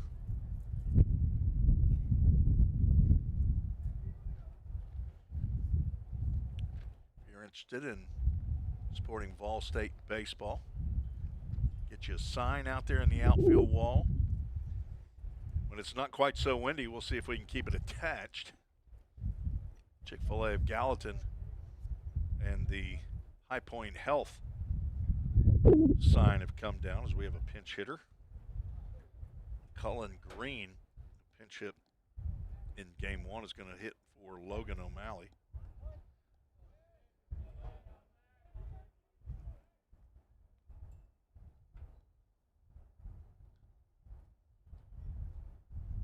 See if he goes in right field.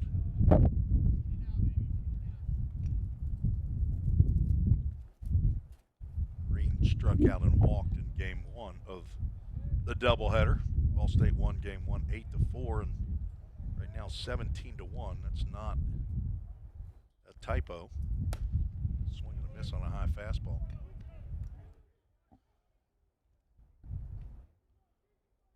Tomorrow's going to be busy on the Vol State Sports Network on YouTube. Men's and women's basketball. Right across the parking lot will be broadcast on the YouTube channel as well. Strike 3 on the inside corner. What is Aiden Key throwing up there that the Vikings are taking? Back-to-back backward Ks in the books for the young left-hander.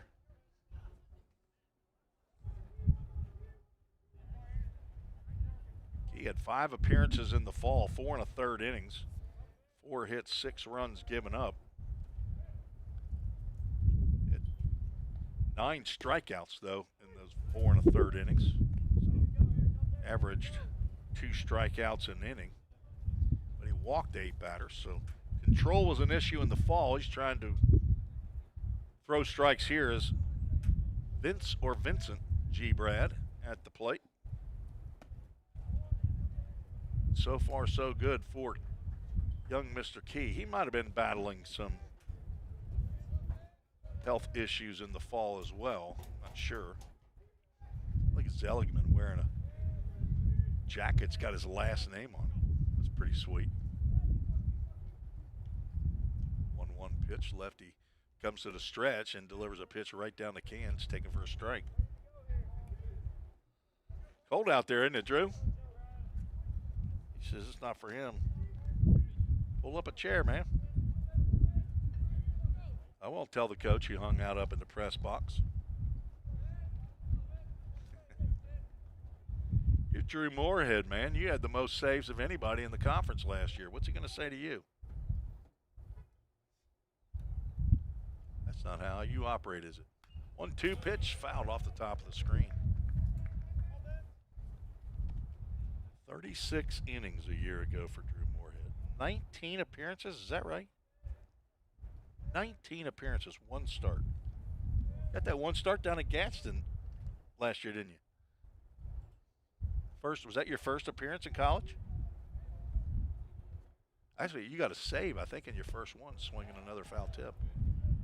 Did you pitched against these guys? Did you? Yes, you did. You got the win on game 1 of day 2. I got it written down here. That's the same game that Denning got his first collegiate home run. So you and Denning get some collegiate firsts. Drew Moorhead's keeping a pitching chart. He doesn't need to be worrying about what's on the radar gun. 1-2 and another foul ball. J.C. Menendez takes a bite out of that one. All-State with the 8-4 victory in game 1. Jake Truitt with the win. Jack Lester picked up the save.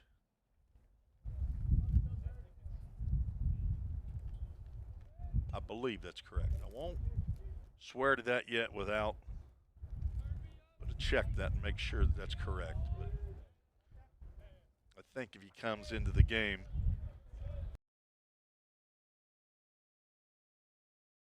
that is considered a save. Popped up in the infield. Aiden Key trying to get a 1-2-3 inning. Revin Suggs, who came in at second base for Braden Baker, had to fight the win there, makes the catch. Bugs Meadows did end up out in left field. And Abe Goolsby is at first and Revin Suggs at second after they pinch hit in the bottom of the 3rd.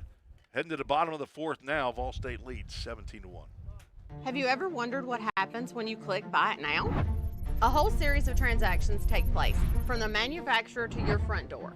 That is logistics and supply chain management. At Vol State, we offer end-to-end supply chain courses. Going into the future, our students need to understand these processes. A lot of business is dependent upon getting a product on time. Students here at Vol State are able to leave here with that knowledge. Because the supply chain is counting on me.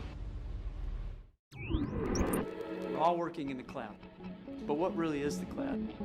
If you start pulling back the clouds themselves, you find out it's an infrastructure. Computer science is really computer engineering.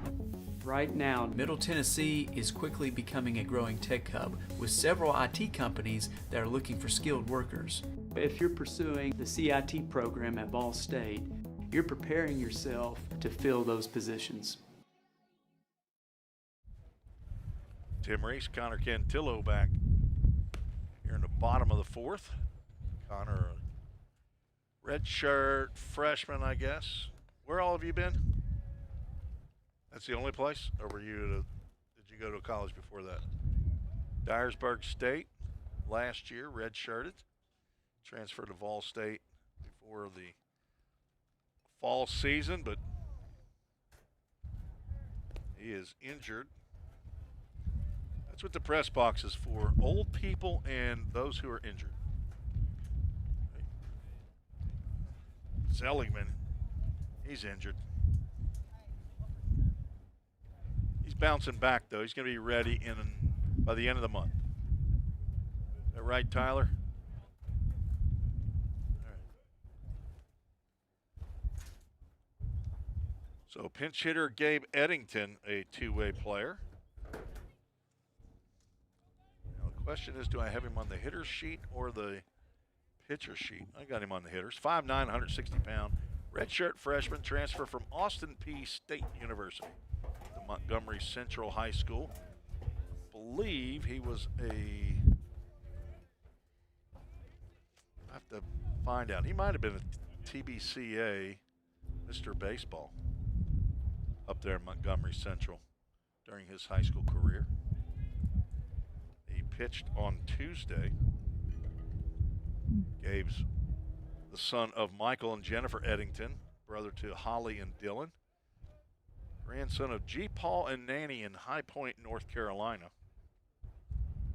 And he is coming back from pretty significant surgery last fall. Didn't think he was going to be ready by the beginning of the season. But here he is. He's already pitched. Now he's getting an opportunity with the stick. He finished up the ball game. There's a ground ball to third. That's Mallory, backhand gloves, and throws on to first base, and Eddington beats out the infield single. Long throw by, assume that is still Mallory. He started at shortstop. Yes. Moved over to third last inning. J.C. Menendez will stand in for his fourth plate appearance. Has walked a couple times and flew out to center field. Looking for a pitch to hit here. Again, the wind blowing in. It's not as stiff as it was earlier in the ball game. It's still got that U.S. flag out there heading straight toward the press box. Cut action on that fastball from Nick Schulteis. Back in for Glen Oaks, trail 17-1.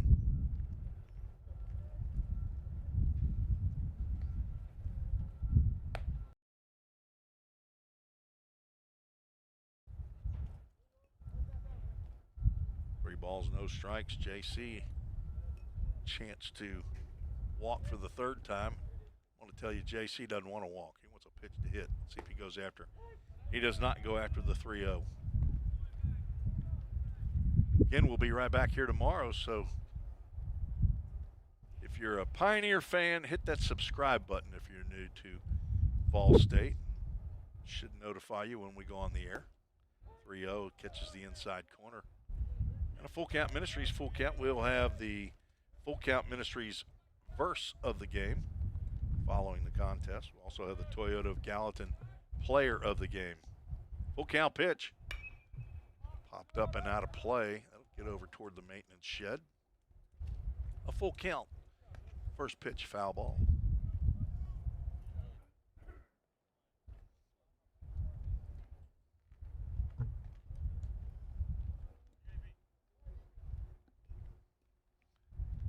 Eddington leads off first, and the pitch popped up to be in the infield. And Areno over on the second base side where he started the game. He makes the catch for out number one. Menendez now 0 for 2. We'll bring Jaden Perez to the plate. 0 for 2 in the game. He scored all 3 times he's come to the plate. State scored 2 in the first, 11 in the second. Batted around almost twice in that inning. That ball is spiked and gets through the wickets. Down to second goes Eddington on the wild pitch. And scored 4 more in the third inning. Game 1 Ball State scored in the first 3 and did not score again in the contest. They've scored in the first 3 in this game.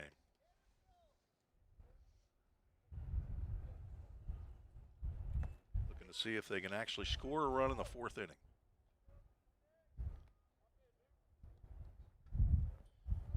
In fact, I think at Gadsden, Ball State did not score. They did score in the 4th, did not score in the 5th through the 9th in that game. Held a 5-3 lead, gave up 4 runs in the bottom of the 4th and could not recover.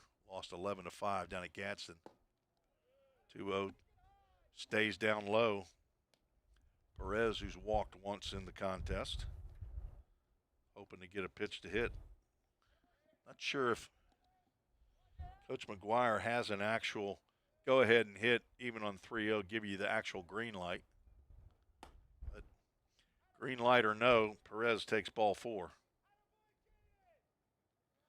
First walk of the game by Schulteis, who was the 4th pitcher on for Glen Oaks. Looks like one solitary individual down at the Vikings bullpen.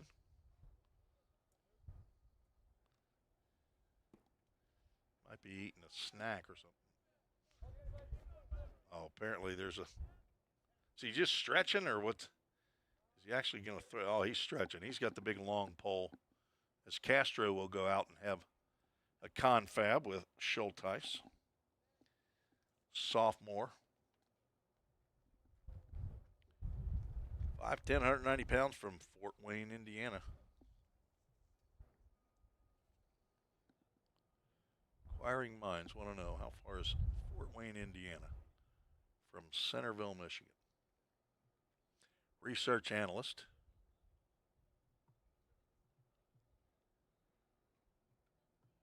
The Fort Wayne Tin Caps, we found out earlier, are the high A affiliation for the San Diego Padres. I would not have guessed that. It's a long way away. El Paso Chihuahuas are their AAA.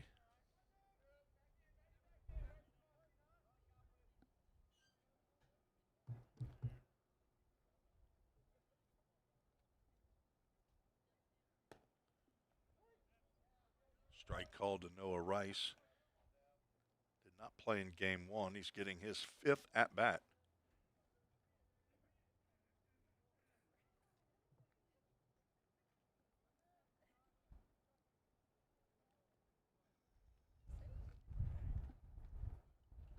On 1 pitch, swung on and missed.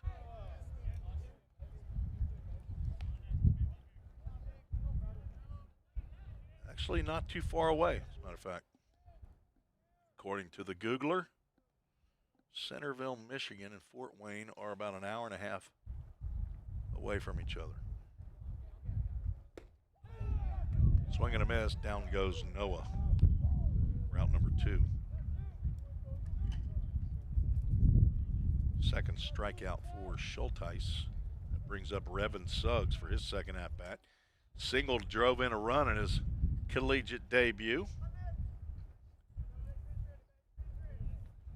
First time I'm seeing Suggs with a number 6 jersey on.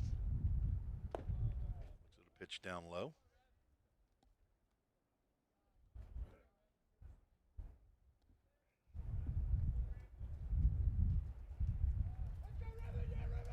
Revin had a very good fall, hit 320 in 14 games.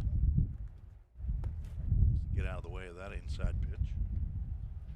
Picked up a double, a triple, had 6 RBIs in the fall. On base, 469. That's what we need. We need that thing right in front of us. It's not in the camera angle. Amazing. Just below that camera angle, there's a... If we sold hot dogs here, there'd be a hot dog wrapper, but probably a sandwich bag or something. 3-0 pitch to Revin. He's got a couple size too large jersey on as well. Who wore number 6 last year, Drew? Oh, how did I forget Plum? Drew Plummer, 3-year player for Vol State. Who doesn't love Plum? That's a good call right there. 3-1. All right, Rev, get you a pitch to hit right here on a Full Count Ministries Full Count. Count Ministries, how I got my start broadcasting. It's summer baseball in the summer of 2021. Brought it right here to Vol State. Full count pitch, runners take off, and a full count first pitch foul ball that happens 53% of the time in college baseball, in case you wanted to know that. It's better than a 50-50 coin flip. So if you want to impress your friends, bet that on the first pitch after the count becomes full, if the batter swings, he's going to foul it off. This time, it doesn't count after the second pitch. Suggs draws the walk, and the bases are loaded. Infield single by Gabe Eddington.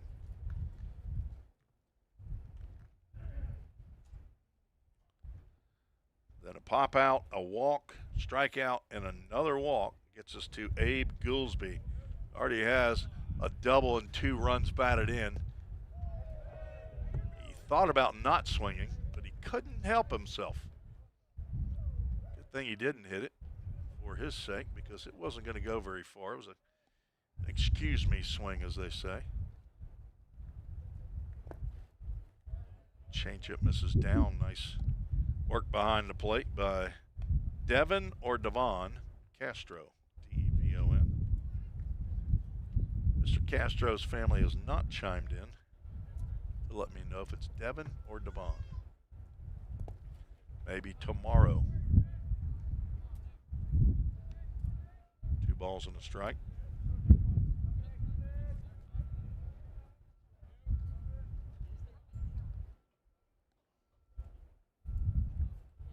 Lights are on here at Pioneer Field.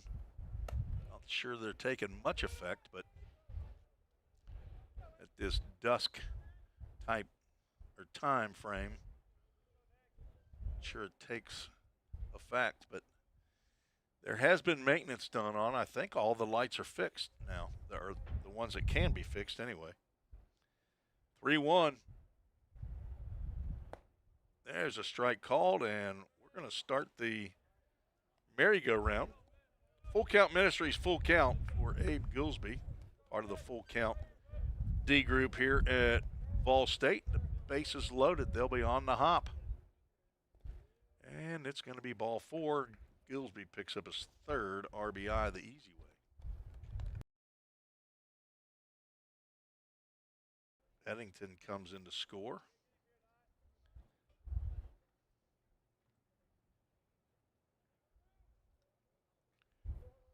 Brings up Anakin Jack Armstrong from Woodbury, Tennessee. 2 sports star over there at Cannon County Lions. Played basketball and baseball, all conference in both sports. Takes a called strike. Came on as Tucker Smith, who started the game at 3rd, appeared to be a pulled muscle on his run down to 1st. He stopped by Castro again. So Armstrong, who played in game 1, ended up coming in for Tucker Smith, who was the 3rd baseman, and hopefully Tuck's okay. Pioneers play a doubleheader again tomorrow against Glen Oaks, and then off until next Friday when they travel to Chattanooga State. Amazingly, Chattanooga State located in Chattanooga, Tennessee, which is extremely helpful. AJ got some dust in his eyes. Has to take a moment.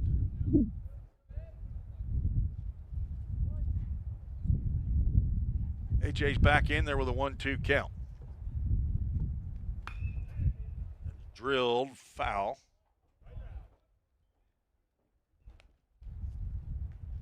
Count remains 1 ball, 2 strikes. Pioneers trying to get above 500 in the 3rd game of the year. Moved to 2-1 after today. Another tapper foul. You see Jim McGuire walk out of the way of that. He is not going to field it. Former player, played for Cumberland University. Woody Hunt, longtime coach at Cumberland, was a junior college back in the day. Swing and a miss, and comes out of the glove of Castro, who steps on home plate, and that will end the inning. 3 strikeouts for Schulteis. Ball State scores 1 in the 4th and leads 18-1. So we'll go to the top of the 5th. This will be the final inning. If Ball State can keep Glen Oaks from scoring 17 runs. Man, thanks to that ball and personal price you gave me, I was able to scoop me up some new kicks. Really? I like those. You look like you're ready for a marathon now. You know, on second thought, we're always looking for some fresh talent. Have you thought about going back and playing? Really? Man, have I ever. Wow.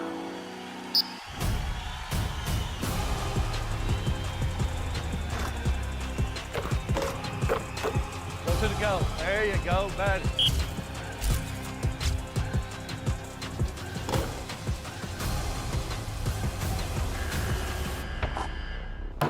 Jake.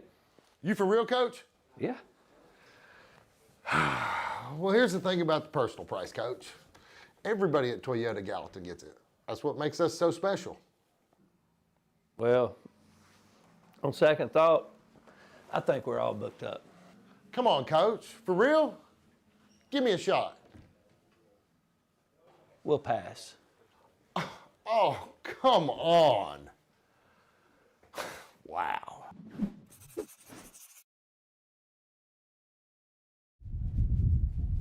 Tim Reese back on the Vol State Sports Network. Directed today, the doubleheader. But hopefully he enjoyed his time up here and he won't quit the team just because he's been voluntold to come up in the press box and help me out. Glad to have him.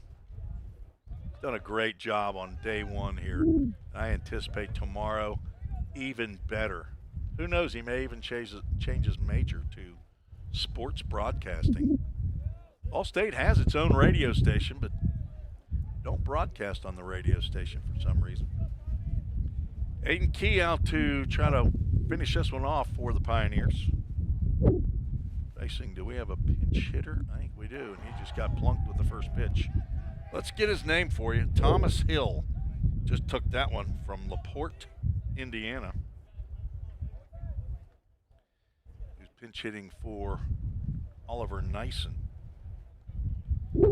Sit around all day long. Can't wait to get an at-bat. First pitch you see, take it off your shoulder.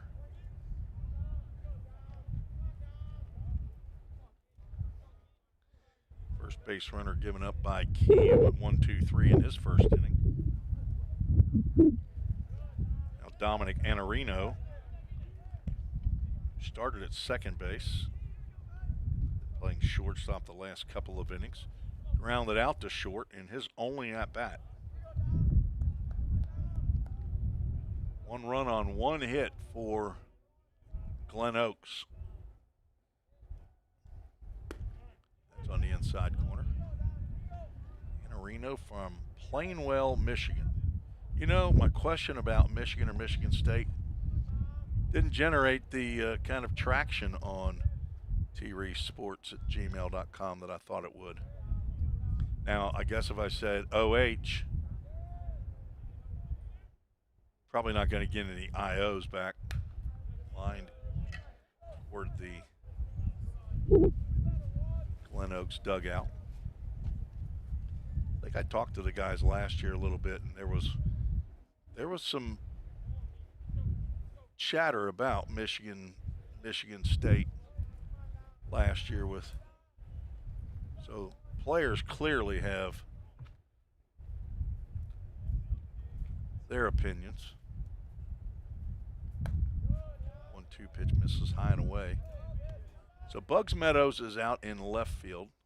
Noah Rice still in center. Jaden Perez in right. A.J. Armstrong at third. Let's see, did Revan Suggs move over to shortstop? He did. Gabe Eddington's now at second base. Abe Goolsby is at first. J.C. Menendez still behind the plate for Vol State, catching the breaking pitch that misses out, and it's a full count. Ministries full count.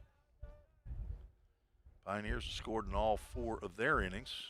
2 in the first, 11 in the second, 4 in the third, 1 in the fourth. Total of 18. I don't have as many hits as whoever's operating the scoreboard. I have 9. They show an 11. Be interested to find out where they're picking up the other 2. They do show the same number of errors. There's another hit by pitch.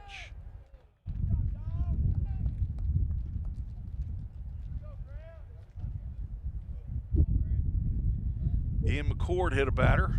He went 3 innings, 1 hit, 1 run. He's looking at picking up his first collegiate win. Trevor Mootsie will go out to the pitcher's mound. Wynn now moving back toward the third base dugout a bit. Getting cold out there. 5 o'clock Central Time.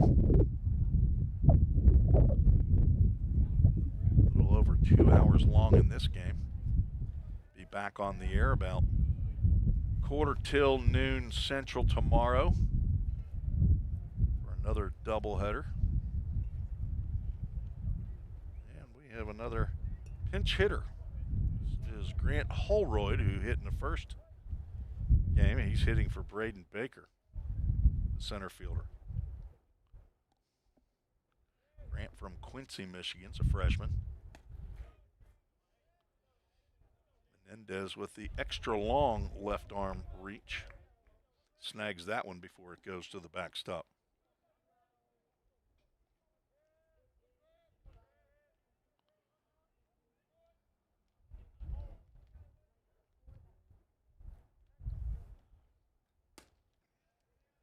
Key was dialed in his first inning in the fourth. Second inning of work.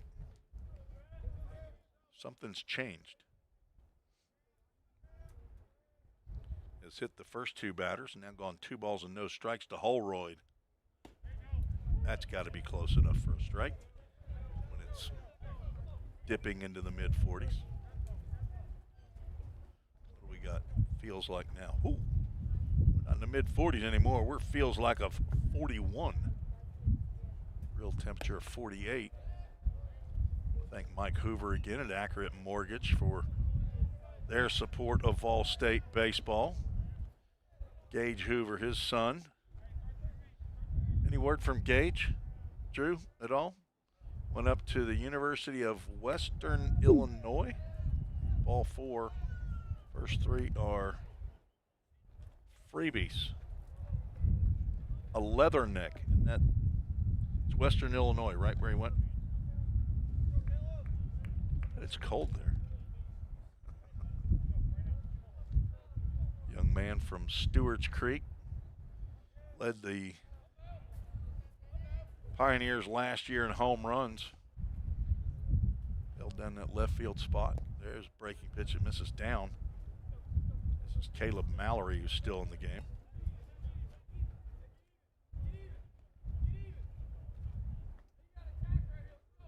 See how the Lady Pioneers did in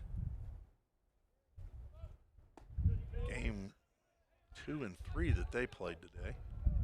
Lost game 1 8-0. Played the last year's runner-up. Came back and won a shutout themselves 7-0 over Lurleen Wallace. Bases loaded, and that ball nearly hit Mallory. They have a third game later on the night. ESCC. Not sure who that is. Whoever they are, they're the Weevils. W-E-E-V-I-L-S. Inquiring minds want to know what's a weevil. I bet it's a boll weevil. Some sort of a varmint. Anyway, the Pioneers. Surely Pioneers beat boll weevils, don't they? 1-2 pitch. Grounded. Into the glove of Armstrong at third. He goes to second for 1. That's all they'll get. Fielder's choice. Drives in a run. Mallory gets an RBI. Holroyd is out at second. Nice stab by A.J. Armstrong as we're going to get a Summit Concrete call to the bullpen. And another pitcher that head coach Jim McGuire wants to get into the ball game. We'll tell you about the new pitcher when we return on the Vol State Sports Network. Hey, Jake, that personal price you gave me was a home run. I can't wait to give you some free baseball lessons. Man, I'm really excited about this myself. But you do realize the thing with Toyota of Gallatin is everybody gets the personal price. It's what makes us special. Wait, what? Everybody gets it? Everybody gets it. Let's play ball. Okay. Jake, you ready? Let's do this, Coach.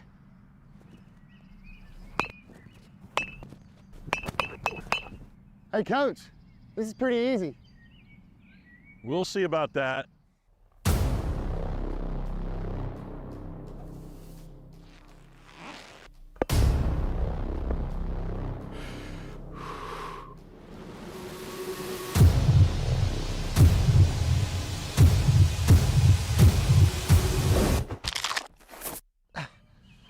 Oh, I think I pulled something. Yeah, better luck next time, old man. I think I'm done, Coach. Call 911.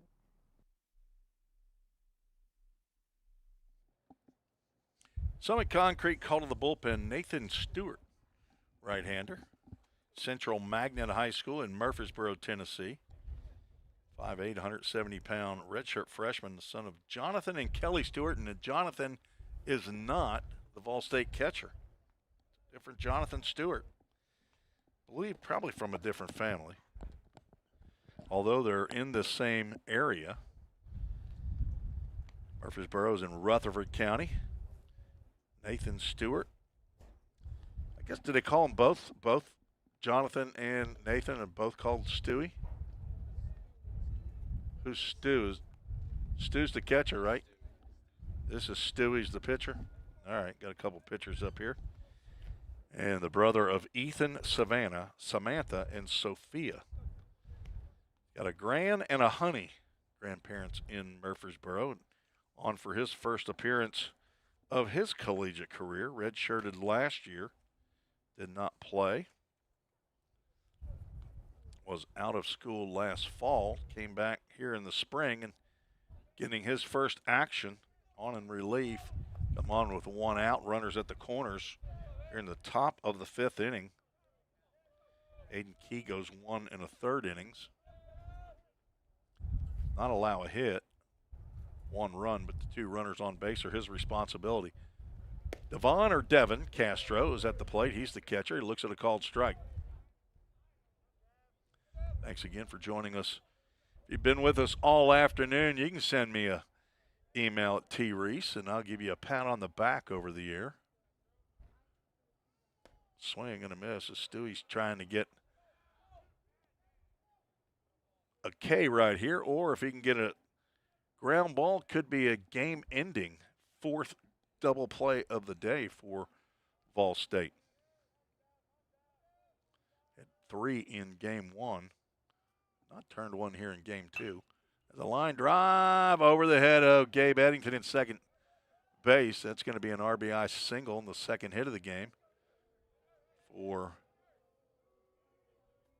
Glen Oaks. That's Castro's second hit of the day. That's 5, so he has 2 of the 5. Drives in the run. That run charged to Aiden Key. Good pitch by Stewie. He jammed Castro, but Castro fought it off. Now runners at first and second. Brings up a new batter. Nick Schulteis is getting an at-bat. So the pitcher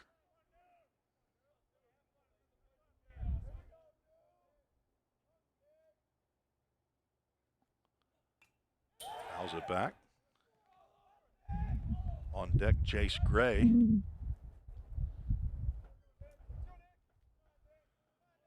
It does not indicate that Nick is anything but a pitcher, so he might just be getting a bone thrown to him here. Fly ball out to shallow left. Well, that's actually shortstop. Should have been an infield fly rule, but I didn't see anybody call infield fly rule, did you? Revan Suggs got under that pretty quickly. Wind blowing in, so anything that goes up in the air, not going to go very far. And now 2 outs, and it brings up Jace Gray.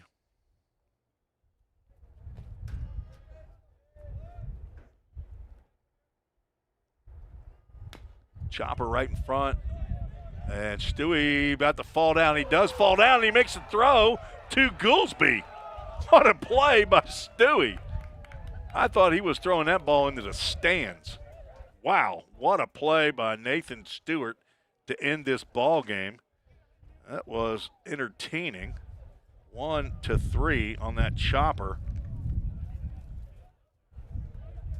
The Vikings score 2 in the inning. On 1 hit, no errors, 2 runners left aboard. And this is over. You got the final up there. You go 18-3 is the final. Vol State takes the doubleheader today and win their second game. They move to 2-1 on the season. Glen Oaks falls to 0-4 on the season. Be back here tomorrow. These two teams. And Connor, great job. I'll let you take off, brother. You can go down there and handle that with the with your team. Connor Cantillo, make sure you get all your stuff out of here, and we'll see you tomorrow. Our Toyota Gallatin player of the game. Let's see if we can figure out through that. Easton Denning, 3 RBIs. He was on base all 3 times. It is first home run of the year. Braden Baker, 2 for 3. A triple, scored twice. We're going to go Easton Denning. 2 years in a row, he's gotten his first home run of the year against Glen Oaks. Easton Denning is your Toyota of Gallatin player of the game. Now the Full Count Ministries verse of the game. I'm going to go with, pull something out of Psalms 51:10. It says, create in me a pure heart, O God, and renew a steadfast spirit within me. Book of Psalms is, for me, a seldom read book, honestly. I need to read more in Psalms and Proverbs, honestly. Spend a little more time in the New Testament, but that just happens to be where the Full Count Ministries discipleship group is reading as it stands right now. So that is your verse of the game, Psalm 51:10. Well, that'll do it here from Pioneer Field. The winning pitcher is the starter, Ian McCord, gets his first victory of his collegiate career. He moves to 1-0. Losing pitcher is starter Jaden Sloniker. I don't know if he pitched on Tuesday. I would assume he did not. But I don't know for sure what his record is. I'm assuming it's 0-1, but no save in the game. Ball State with 18 runs. I have 9 hits, 7 errors by Glen Oaks in game 2. They had 6 in game 1. But I'm sure that they have not been outside very much to field ground balls on dirt for sure. Ball State left 10 runners aboard in the 4 innings that they came to the plate. So 18 runs, 9 hits. There was 1 error for Pioneers, 10 left on. Glen Oaks, 3 runs, 2 hits. 1 of those runs was unearned. 1 error and 5 runners left on base for Glen Oaks. Back here tomorrow on the Vol State Sports Network. These two teams will play another doubleheader. And we hope that you will join us again. And, again, feel free to join the show at treesports@gmail.com for Athletic Director Bobby Hudson and Head Coach Jim McGuire. This is Tim Reese saying so long for today. We'll be back tomorrow right here on the same channel on YouTube. God bless you. We'll talk to you tomorrow right here on the Vol State Sports Network.